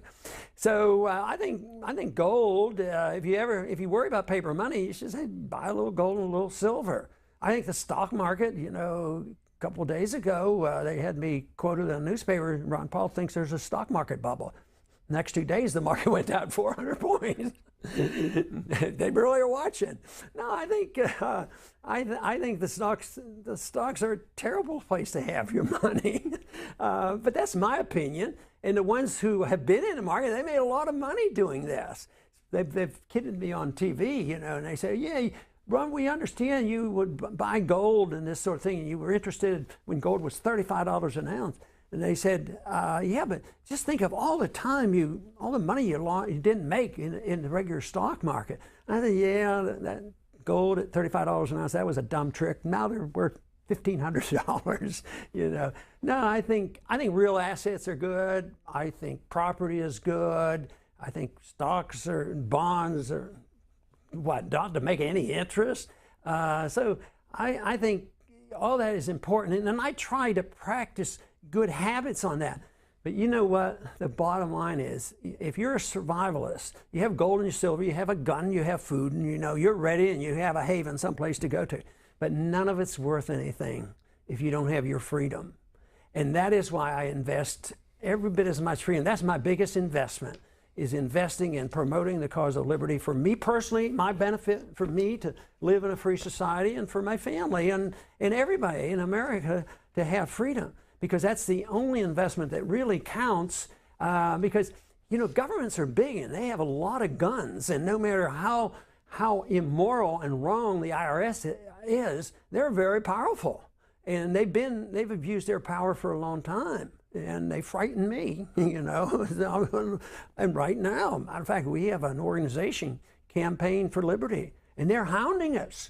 And they're threatening us, and they're threatening to close us down and take the money out of our checking account because we wouldn't turn over names of the people who donated. And yet their Supreme Court rulings say we don't have to turn over the names in this organization. And so that's the investment that we should all be involved in. Educate ourselves, educate your friends and neighbors, try to promote good government. But if we don't live in a free society, I'll tell you what, your guns aren't going to be enough to, protect us. I mean, it might help now and then, against gangsterism, but right now we have to address the subject of a runaway government. Two quotes from two different books. This is Freedom Under Siege, 1987.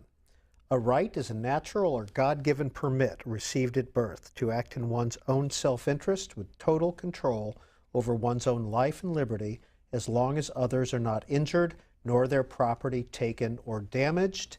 And to follow that up with the Liberty Defined book from 2011, in a free society, individuals are allowed to be creeps and pick and choose all their associations. That is, they can discriminate even when the majority disapproves of their choices. That's the hard one for a lot of people. But most people accept our First Amendment. You know, the First Amendment says that the government can't write any laws about our speech, which means that we can criticize our government and we can say things and we can say controversial things. And I always say, to make the point, that the First Amendment isn't there because it isn't there to regulate, talking about weather. It's there to regulate and permit controversial speech. So controversial personal practices should be legal too. This protects everybody, no matter what your personal beliefs are. You might be very, very liberal or very, very conservative, and you might have different reasons to want your liberty and you want the government out of your life. And that's why I believe you should be able to bring liberals and conservatives together to defend liberty. And even though we might use our liberty different, but there were some rules in here. And it's the non-aggression, and both of them emphasize the non-aggression principle, is that you can't aggress against your neighbor. You can't initiate force. Here we have a government initiating force against other nations, but you can't initiate force. And if you had that, then you can't take property either. You can't take a person's property, and it would be a wonderful, perfect world if everybody followed this. But right now we have a government that doesn't follow it, and that's where the real problem is, because there's confiscation of wealth and abuse of the regulations and micromanaging our personal activities and our personal associations. All life is made up on discrimination. Everything we do is making a choice. Am I going to be here? Am I going to be here? But all of a sudden, people want to get into this micromanaging of what we do with our personal lives. Right now, one thing that I have a little struggle with, and I'm going to work on, is this obsession with political correctness. Because the libertarian would say, well, if I'm a businessman and I'm a real goofball, the libertarian message is boycott them. See, the boycotts during the civil rights movement was great. Boycott them and emphasize this. Don't do it. Don't subsidize them. So you should be able to do that. But what happens when everybody gangs up on you, and you didn't do anything illegal, you just didn't have good common sense and did something very impolite, that everybody, from government people down to everybody in the media, piles on until they lose their property, they lose their job, and they could go bankrupt because of this. It seems like there should be a limit, but I don't know where that would be, because I'm such a free spirit that you want to allow people to do what they want. But there are conditions which it looks like political correctness is getting around the First Amendment, that if we, outside of government, if we bear down and punish that person, it'll be good. But I would always lean toward the side of saying that the government shouldn't be involved when people do things that are goofy, even if they don't deserve to be punished, if they said something stupid. If people are so obsessed with trying to punish them and show how good they are, most of the time when they do this, I think the people who come down hardest on individuals who spoke indiscreetly and said something. I think the people who come down on him are probably very insecure themselves with these issues, and they have to prove how saintly they are, and that's why they bear down on these people and they want to destroy them. Well, from 1987 on individual rights, you write, employee rights are said to be valid when employers pressure employees into sexual activity. Why don't they quit once the so-called harassment starts? Obviously, the morals of the harasser cannot be defended, but how can the harassee escape some responsibility for the problem? Seeking protection under civil rights legislation is hardly acceptable. Did that paragraph get you in any trouble? No, well, I'm sure there's plenty out there who would say, oh, now that's too much freedom there on that. But no, voluntary contracts. Everything is voluntary. So if you're the businessman and I am the employee and I decide to work for you and you tell me what the rules are, I have to live up to them.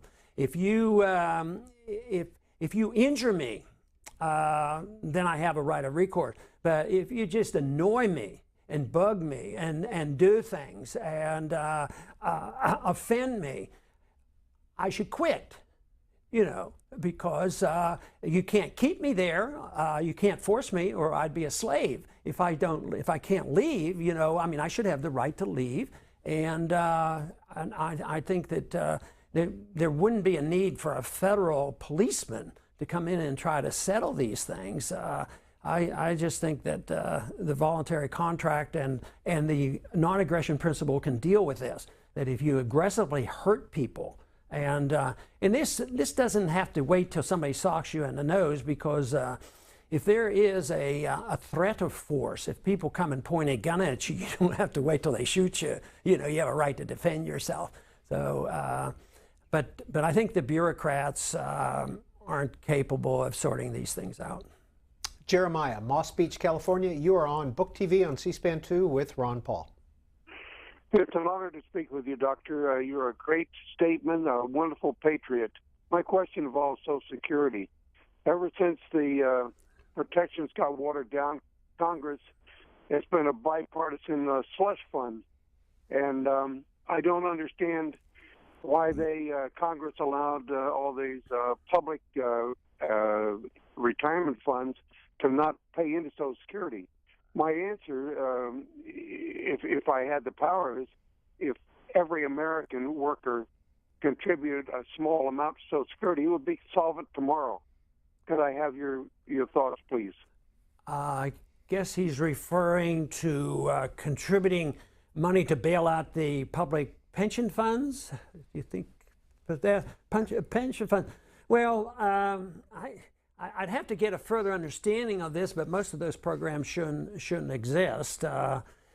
But if you had it, well, it's easier to talk about a pension fund, say, for the military. You know, if you have somebody in the military for 10 or 20 years and we have a contract with them, we have to pay for them. Well, the money should be saved. I mean, we should be, our books should be balanced. We shouldn't have deficits. We shouldn't have, you know, welfare being run. A lot of times, you know, we have funds, you know, the user fee type of fund isn't the worst idea as an interim. You know, the Highway Trust Fund, for instance, it shouldn't be there, but if it is, it should be honored. But what happens is you have these trust funds, whether it's Social Security or Highway Trust Funds, that money gets taken, it's immediately put into the cash fund, and that money is spent, you know, on militarism and other things. So it's the whole system of government of overspending, and I think these pension funds, I think you're only seeing the beginning of this, whether they're local government funds, but even nationally, I think there will come a time that you're going to see some real trouble in Social Security and all the pension funds. Jerem, next call is from Stephanie in Alger, Michigan. Stephanie, please go ahead. Hi, Dr. Paul. I am a 30-year-old nurse with 7 years experience. I've recently decided to further my education, and I've been considering either becoming a nurse practitioner, a biomedical engineer, or leaving healthcare altogether to enter electrical engineering. My question is, Do you think with all the government intervention and regulation within healthcare, including the medical device tax, can healthcare again become a prosperous industry in the future? Or do you think now is a good time to cut ties and exit healthcare? Well, I think it depends on how devoted you are to participating in medicine, both because of what you think good you can do with it, and also if you enjoy it and enjoy doing it. And we have of our five children, we have 3 physicians, but I never went out of my way to encourage them to do it. And I think they all went into the medicine for the right reason.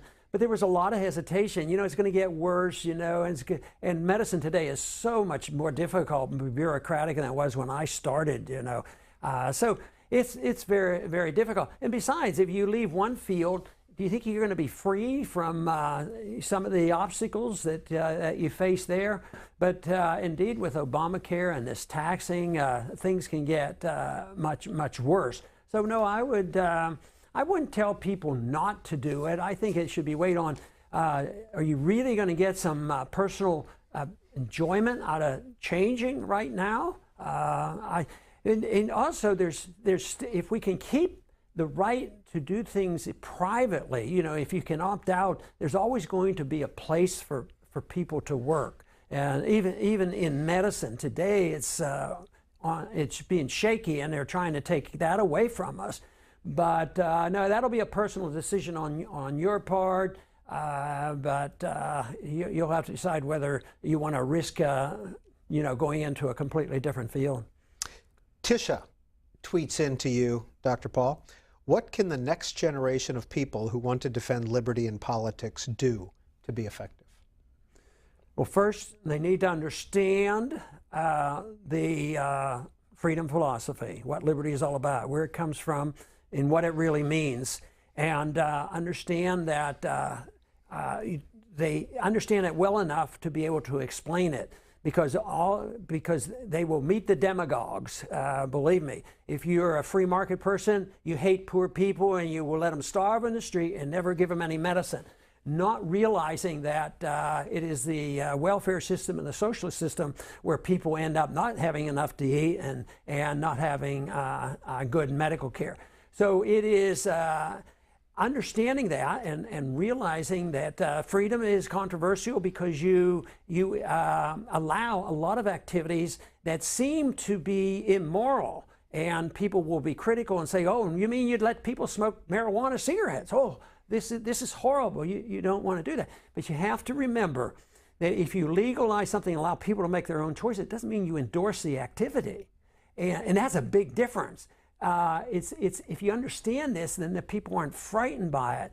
And I think studying it, understanding it, believing in it, and knowing how to answer the negative comments about it, because they're very serious, and people who care about people, how they're doing, morally. Well, we've got to make these people better morally, and we have to make sure nobody starves in the street. So if you understand that, and then what you do after that is going to be up to the individuals. Everybody's going to have a chance. I mean, I think if a person's in teaching or journalism, on TV, anything, or start an organization or run for office, it depends on the individual. And I get to ask the question so often on a college campus. They say, what should I do? I say, whatever you want to do. Do what you want. And but know what you're talking about, know what the philosophy is, and knowing how wonderful it is, and find out how untested it's been. We've had such a short period of time. If you look at all recorded history of thousands of years, it's only been a couple hundred years where they've really talked about personal liberty, industrialization of our world, and the improvement of society. It's just been a short period of time. Everything else has been authoritarianism. The individual wasn't important. And so I think we've only had a little taste. We had a great period of time in our early history, and it was fantastic. More liberty, more prosperity than any place else in the world. And now we've given up on it. So, but I think that we can keep moving in the right direction, moving as long as we know what the principles are, and that people are talked into endorsing these principles, and they shouldn't be intimidated by the demagogues. and the people who pump out the war propaganda, why we have to always go to war, you know, to save the world, or we always have to raise the taxes in order to make sure that the middle class is doing well, at the same time realizing we're destroying the middle class and making the poor poorer, and all we're doing is rewarding the rich. And when they realize that, then they'll find a job. Before we got started, you mentioned that people under 25 are more likely to recognize you than people who are 55. Yes, at least they're more likely to come up to me. Maybe some of the others will, but maybe if they're 35 or 40 or 50, maybe they're more reserved. They might recognize, but they don't come up. But the young people will come up to me, and you know, and they're always, you know, very, very polite. I just think, you know, there's a lot of talk about, oh, the younger generation, how terrible they are, and they'll show you some pictures of, you know, the wild things that they do. But I'll tell you what, the ones that come out to our rallies and our meetings, I am really impressed. That's what gives me high hope that we do have a generation very interested in these issues that we've been talking about. They've already studied it, and they're already very engaged. I mean, I have kids that, you know, are 14 years old, and they're dragging their parents. They dragged their parents to my congressional office, and it was the kids that wanted to come in. And I'd look at them and I said, they would know about the Federal Reserve, and they're reading all about this. I said, how old are they? I'm 14 years old. And I said, well, I didn't even have the biggest idea what was going on when I was 14, let alone what they're doing. So they're very, very engaged, and that's why we shouldn't be too pessimistic about what's happening. Christopher tweets in, do you broadcast the C-SPAN Book TV channel in HD? If not, why not? Christopher, yes, we do broadcast in HD, and then several systems across the country are carrying that signal in HD. It's up to each individual system. So thanks for that. Charles in Georgia. Is it Sate-Nakuchi, Georgia, Charles? That is correct. Okay, yes. Please go ahead with your question or comment for Ron Paul. Dr. Paul, I followed you throughout the 2012 primaries, and you won every debate. You were head and shoulders above all the other candidates, and everybody I know voted for you. But I don't think our votes were any good due to, excuse me, a little nervous, due to computer fraud. That's the only way I can explain why you didn't win every primary caucus. And your idea of having delegates to go down was good, but they changed the rules on you. So what's your comment on that? Well, I think you're pretty close to being on target. The rules did get changed, and you know, there were several states where it was very blatant, and they just refused to you know, have our delegates go. They were very, very frightened. They wouldn't even, you know, let's say I had 6 states or something. I mean, they were so cautious that they even had to work very hard to make sure none of those were counted. So yes, you know, the process is very questionable, but that's unfortunately the way so much of the politics are. I've, you know, from the very first race I ever ran, we had some shenanigans going on, and I think it's too common. So I tend to agree with what you were saying. David, Fairfax, Virginia, here in the suburbs. Hi, David. Hello. Dr. Paul, first I'd like to start off by, like a lot of other callers have said, for bringing me to the Liberty Movement. Used to be a huge neoconservative before I went to Afghanistan, and then after I came back, started reading about you, and then your views seem to be the only ones that made sense from all the politicians I read about. But my question today, as a libertarian, I'm also a believer in the non-aggression principle. And one question that comes up a lot when I'm talking to people about libertarianism that I haven't actually been able to answer very well is about taxation in general, because the way I see it and the way many people see it is that taxation I would say is a form of aggression, since you have to force someone to give you money that isn't doing it voluntarily. But however, you do run into the paradox that the government at some point needs income of some sort, even if it was a very small government. So how would you reply to that as far as how the government would receive income versus... Well, in a more perfect system, if we can scrap what we have and we were devising it, I wouldn't have an income tax, certainly. The Constitution permits some taxation.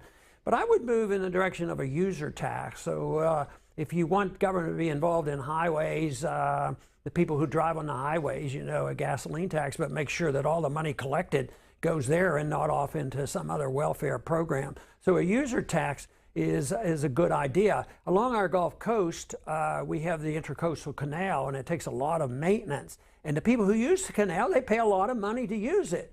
But then they have to, that money gets spent, and then they have to come back and lobby to get the Congress to appropriate the money to take care of the Intracoastal Canal. So no, user fees are good ideas. I know it's far from perfect, but you know, the most popular bumper sticker that I had was on my desk for a long time, and I still use it, and that is, it says, "Don't steal. The government hates competition."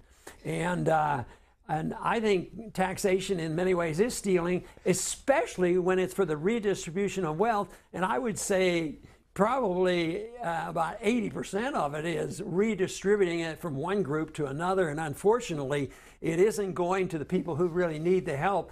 We pretend it's being redistributed to help the poor, but it's redistributing to help that very, very wealthy group that are able to manipulate the Federal Reserve System and the financial system and the military system. You've said you won't run for president again. Could you see yourself running for Congress again? Now, you know, I've done that a few times. Matter of fact, you did read that a little bit, but I'm going to have to brag just a little bit on one thing, because I don't know how many have done it, because, you know, you can't beat incumbents. You know, even though as much as they complain about Congress, incumbents are pretty secure. It's starting to shift now with the Tea Party. You know, every once in a while we see incumbents losing. But I ran at two different periods of time, and 2 times I beat an incumbent. So it was a challenge. But no, I'm not going to go for another record and say I beat an incumbent a 3rd time. No, I'm very content to do what I'm doing now, and if people want to pay a little attention, that's good with me. But actually, I never really expected to get very much attention. I didn't expect to get elected, and then I thought, well, if I talk about what I really believe in, they won't elect me, and I was pleasantly surprised. Then I thought, well, what if I vote this way all the time? Well, they surely won't. That means I'd have to vote against a lot of stuff from my district. Well, I got reelected then too. So I just I'm not ready to do that. I'm not going to do that again. But I will keep trying to spread a message. And I thought that I would be just setting a record in Washington. You know, that even if it had to be 1 or 2 or 3, you know, by myself. The one record I have there is having voted by myself more than everybody else put together. But I thought it was just to set a record that somebody someday later we go back and look at it and say, you know, we hear about this guy, I wonder how he voted, and have an interest in this particular philosophy. And I was thinking in the distant future that I would quietly go about my business and make my statements and go about it. But then something happened about 6 years ago, and all of a sudden I think there was an explosion of interest in what's going on. The economy crashed, the wars went badly, and I was more visible, you know, in the presidential races. So the reception changed a lot from what I had expected. Cynthia, Virginia City, Nevada. Good afternoon. Oh, Dr. Paul, it's wonderful to see you in such vibrant, good health. I was one of those national delegates from Nevada who unbound and voted for you at Tampa when you were denied your nomination speech. Right now, the RNC has in place draconian rules for electing delegates to the National Convention. The winner of the primaries in each state will be able to hand-pick the national delegates, circumventing the grassroots. We've been trying very hard to change that rule, which wasn't even passed by the majority at that convention. If you watch the video, you hear the huge majority of no's. What can those of us working within the GOP do about this? We've had no luck or success thus far at the RNC meetings. Well, I think they have to do more of what you're doing, letting us know about that. And you have firsthand experience in this, and you know what they were doing.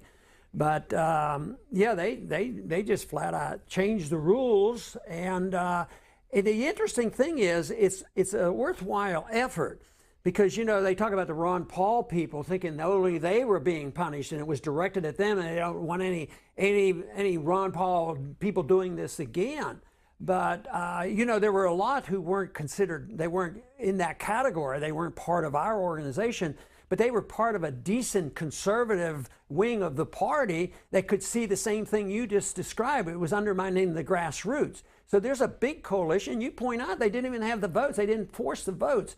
So I would say that the people, between now and convention time, there has to be a lot of grassroots effort, which is a really, really tough job. It has to be done individually in local communities in each state in order to get the people to these conventions in order to get these rules changed. But there was a little bit of publicity on this when the rules were changed.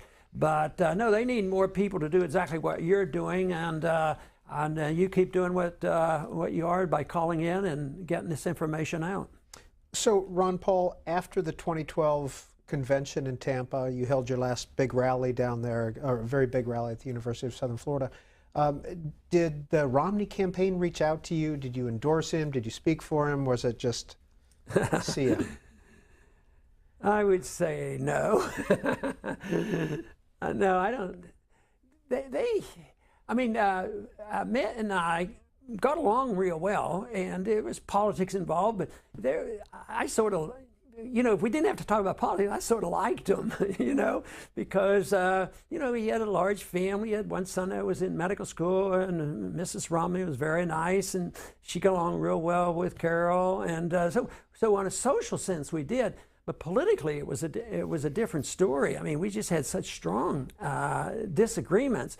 But it was also strategy for his part to at least on the surface be as friendly as possible, because we had a significant amount. Some people think it was very significant a number of delegates we have. So they're not going to yell and scream and curse at us, because it would have been good politics. And that means that ideas have consequences, and even if they don't want you, they have to recognize. And that was part of the reason during the campaign, the Romney campaign wanted to sort of appease us a bit, and they asked Boehner to call up the vote on the Audit the Fed bill, which was my bill. It was a big issue, and brought up the floor, and we won it overwhelmingly, and all the Republicans supported it.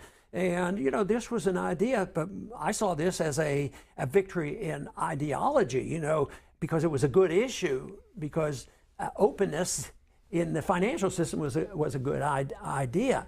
But as far as speaking, no, I don't think it would have been difficult for me, because we wouldn't have been able, and it would have been difficult, for him to expect that too, because we had such strong disagreements on foreign policy, and the point of civil liberties and NSA and CIA. His beliefs in the CIA was much stronger than mine. Larry, Barnsdall, Oklahoma. You are on Book TV with Ron Paul. Well, I still have my Ron Paul bumper sticker on my truck, and I'm never going to take it off. I appreciate you. My question is about the Constitution itself. The treaty clause seems to be the way that the big government takes advantage of the people by making contracts with the people. For example, the birth certificate, our parents trade a tax exemption to sell us into slavery, and we never know about it until it's way too late.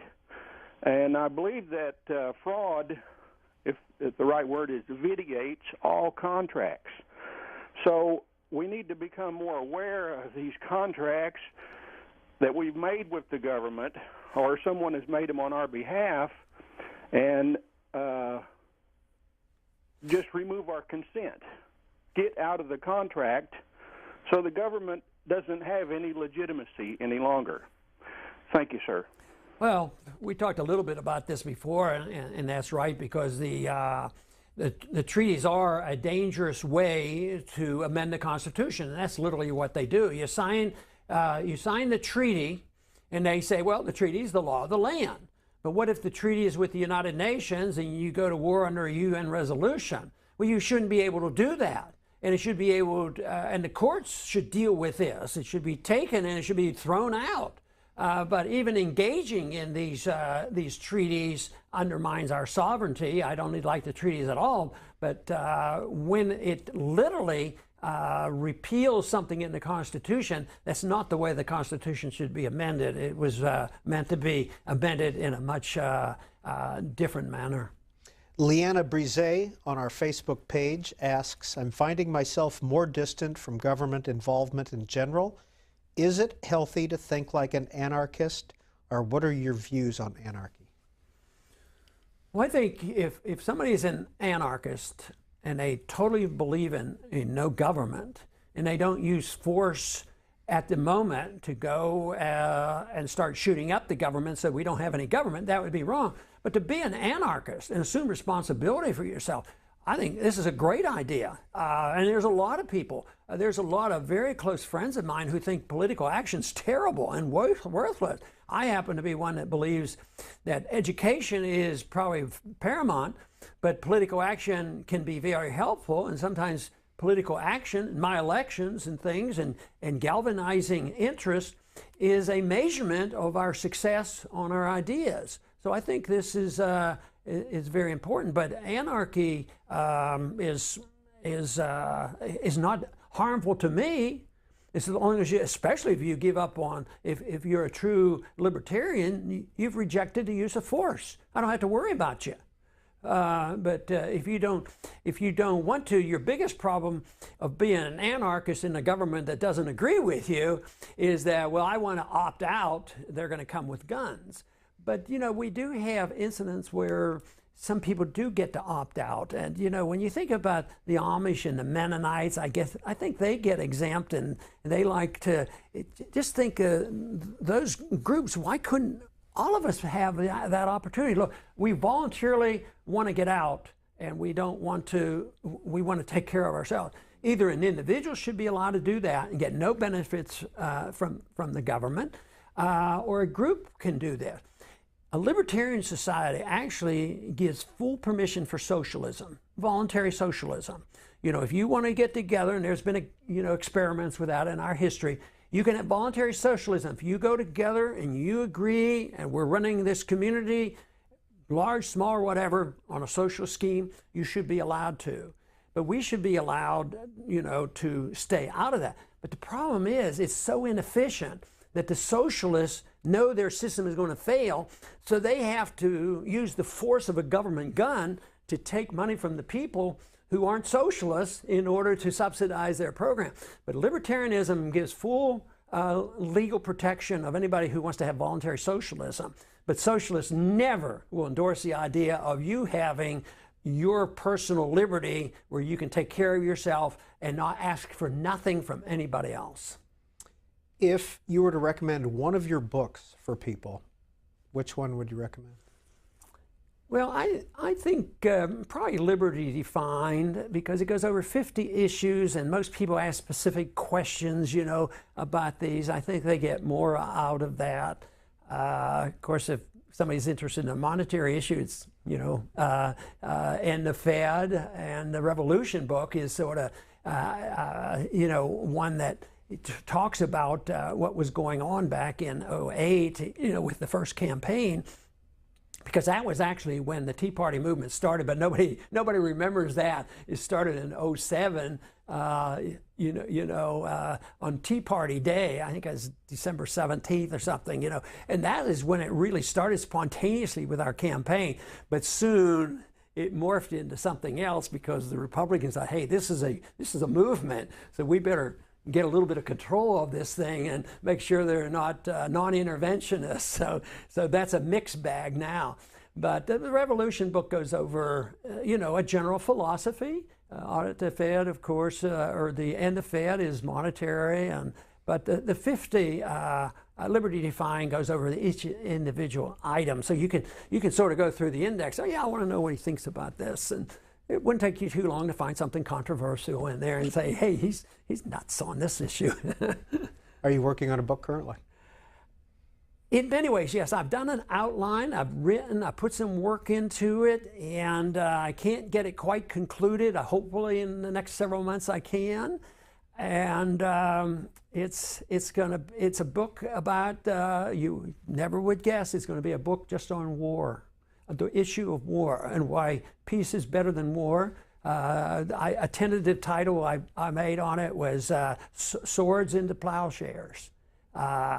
Which tells the story, you know, of why can't we have an advancement in civilization where we go from the assumption that we will always have wars and move into a period of time where why can't we use all this energy and advancement of civilization to work peace? Think of what has happened technologically in 200 years about the amazing things that's happened technologically. Everything from energy to bombs and planes. But most of the time it's always been used to make war more efficient, kill more people. And why can't we use the intellectual advancement of society and a social advancement where all of a sudden we started using this for peace? And I'm of the belief it's conceivable that you could usher in a whole age where all of civilization would, but you would have to move in the direction of the person that talked about, no government, to talk about less government, because governments are the ones that start the war. The one story I tell in the book is that about World War II, we had cousins that were in the military and they were overseas fighting.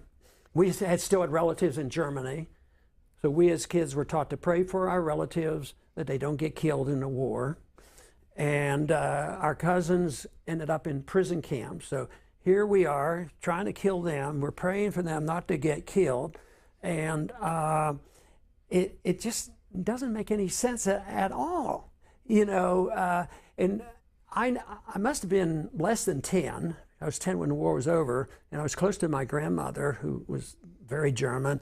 And I must have been talking to her about it. And she says, you know what? She says, the people don't want war, because the people were still her relatives. You know, our relatives are there. She says, the people don't want war. It's only the governments. And think about it, that's pretty profound, because even today, a lot of people believe this, that it's the governments that get us into trouble. People don't all of a sudden live peacefully and say, oh, let's go have a war. You know, it doesn't happen that way. They have to be built up to have a Hitler to challenge. Saddam Hussein, he's Hitler. Now Putin is Hitler. And that changes the atmosphere. It builds up the war propaganda. And people need to understand that. And I think there's room right now for the recognition, and I try to do that in this book that may or may not come, to recognize that we live in a special age. We're witnessing something fantastic, and that is the 20th century has shown us the total failure of government wars. Think of it, World War I, the war to end all wars. It was the war to end all peace. A totally useless, worthless, senseless war that gave us World War II. It's been going on and on. But I think now it's recognized that governments running wars makes no sense. And interventionist economics and paper money makes no sense. And now we have this wonderful opportunity to have a new system which would be more advanced than anything we've ever had before. And we have the ability to spread these ideas, with a tool that we've never had before. It was slow moving. And think of what's happened technologically, what has happened in 200 years with a slow movement of technology. But now, in the social sense of ideas, these ideas can move more quickly than ever before. And I am convinced the people, like my grandma said, don't want wars. The military don't want wars. I don't know if you remember, but during the campaign, I got more money from the military than all the rest put together. And one man that called in, he said he had been in Afghanistan and converted and came over from a neocon. So they're the ones who are involved, and they had. I was in the military in 1965 when they escalated in Vietnam, and I had gone into the reserves and gone back to my residency. The last thing, I'm in the military, the last thing I want is my government to expand the war when the war made no sense anyway. In the military, they're very good people. They're good military people. And I actually, I could rationalize and say, well, I'll have to be able to defend my country and this thing. But they go in for a good purpose, but they recognize as fast as anybody that these wars make no sense. And I think this is, I think there's a major sea change in this, but we still have, lots of problems, but we don't have a Soviet system. The Soviet system collapsed, and we didn't have to fight them. The American system is going to collapse. We're in too many countries, and we've abused our privileges way too much, and our dollar is in tough shape, so we are ripe for some very, very great things to happen in this country as long as we keep their eye on the ball, and it all has to do with our individual liberty, where it came from and why it's important, and why self-respect and self-responsibility can solve the problems that governments have only made worse for hundreds, if not thousands of years. Ron Paul, William, McMinnville, Tennessee, you are on the air.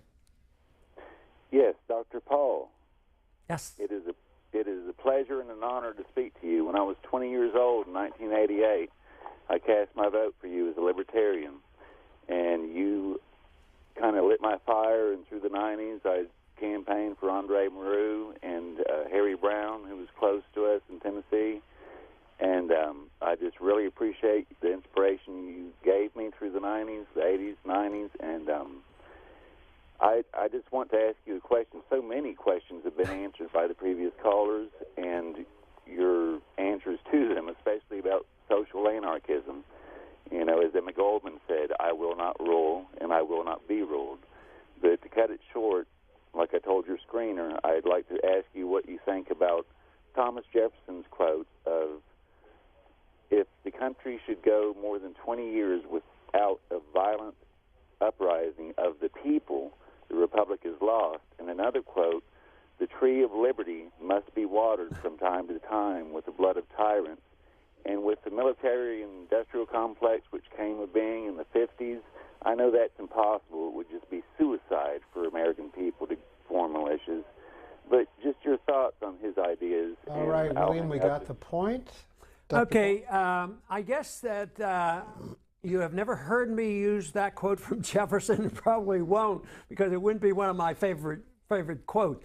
He has a point there that you have to fight for your liberties and you have to reestablish it, but there's a little bit too much bloodletting in those quotes. So my personality and all just doesn't lean in that direction. I think you have to renew the spirit of liberty and build on it and improve on it. But I lean much closer to a Gandhi approach, than I do that you have to have blood and you have to shoot and you have to change things then. I think I recognize how powerful ideas are, and resistance is very good, and that might be my personality. I just, like I said, I became a doctor because I never wanted to carry a gun and shoot somebody, and I want a revolution, and I'm fighting for that. I write about it, and it's high on my agenda. But my revolution is not with the need of violence. But I do believe in self-defense. I mean, if as much as nonviolent a person as I am, if somebody came into my household and threatened my family and threatened me, I believe that I would have the moral right and obligation to use lethal force. But still, I think when it comes to politics, I sort of like what Martin Luther King did with nonviolence. At least he preached that, and I think that was good, as well as Gandhi. I mean, he was taking on the British Empire, and it's my personal way of doing it. And I'm always hoping that my views could prevent the need, for a violent overthrow. Just a few minutes left with our guest, David in Cincinnati. You're on the air. Hi, Dr. Paul. Thanks for taking my call. I'm a pre-med student, and I used to work in an ER. And my question concerns medical tort reform and liberty. And I'm sure you're well aware that physicians today are practicing defensive medicine for fear of getting a malpractice lawsuit. And studies have shown that they're ordering diagnostic tests, not necessarily for the benefit of the patient, but really just to cover their own backs, directly raising healthcare costs. However, I've talked to legal scholars on the matter who say that tort reform is difficult because it may impede the right to a fair trial. And I was just wondering if you had any thoughts on the matter. Well, yes, I have, and I've worked with some legislation on this, and I believe that you can find the answer in the free market, but governments prevent us from a free market solution to this. But you should be able to contract with patients. The doctor should be able to contract if something goes wrong, that there would be an arbitrator, and that there may be even an insurance policy that would guarantee this. There could be an insurance policy for an obstetrician for the care of a woman for 9 months, and no matter what happens, you know, that insurance should take care of all the problems. Then it wouldn't be confrontational. We don't go to court and fight it out when there's insurance with our automobiles. So in medicine, you could do that, but the problem is that contracts aren't legitimate. They throw the contracts out and say that the patient has the right to sue, and they have the right to do this, and you can't get them to sign something to say that they wouldn't sue you. But if they would agree to the arbitration and how it would be handled, it would be a solution to do it. But right now, it is a real mess in some of the specialties. OB is one, and anesthesiology, others. The rates are so high. And as bad as that problem is, as strong as I felt about this, we had some people come up and write national laws dictating to the states what they could do, and I couldn't support it because I didn't like the vehicle. I didn't think the federal government should be involved. But some states have done a better job. Some of the tort law has been improved in Texas and other places, but it could be solved in the free market by allowing contracts. Fawn, Encino, California, you are on the air. Hello, Dr. Paul. It's good to see you. Thank you. And I want to say you look great for 79. Absolutely wonderful, 79. And it's good to see you, Peter. You're looking wonderful. My question is, I'm going to get on the race situation. Since President Obama has been in office, it seems like the country split so hard, and a lot of racial tension has emerged again. Do you feel that this racial tension has always been there, but it just morphed in a different way and simmered down for a while until President Obama was elected and came into office? And also, one more thing before you cut me off, Peter, what do you think, Fawn? What do you think? Honestly, I feel that that it has always been sort of a racial undertow in the country anyway, and that's something that just has to disappear. I feel that it just emerged again, and it morphed more since President Obama has he came into office. But there are a lot of things.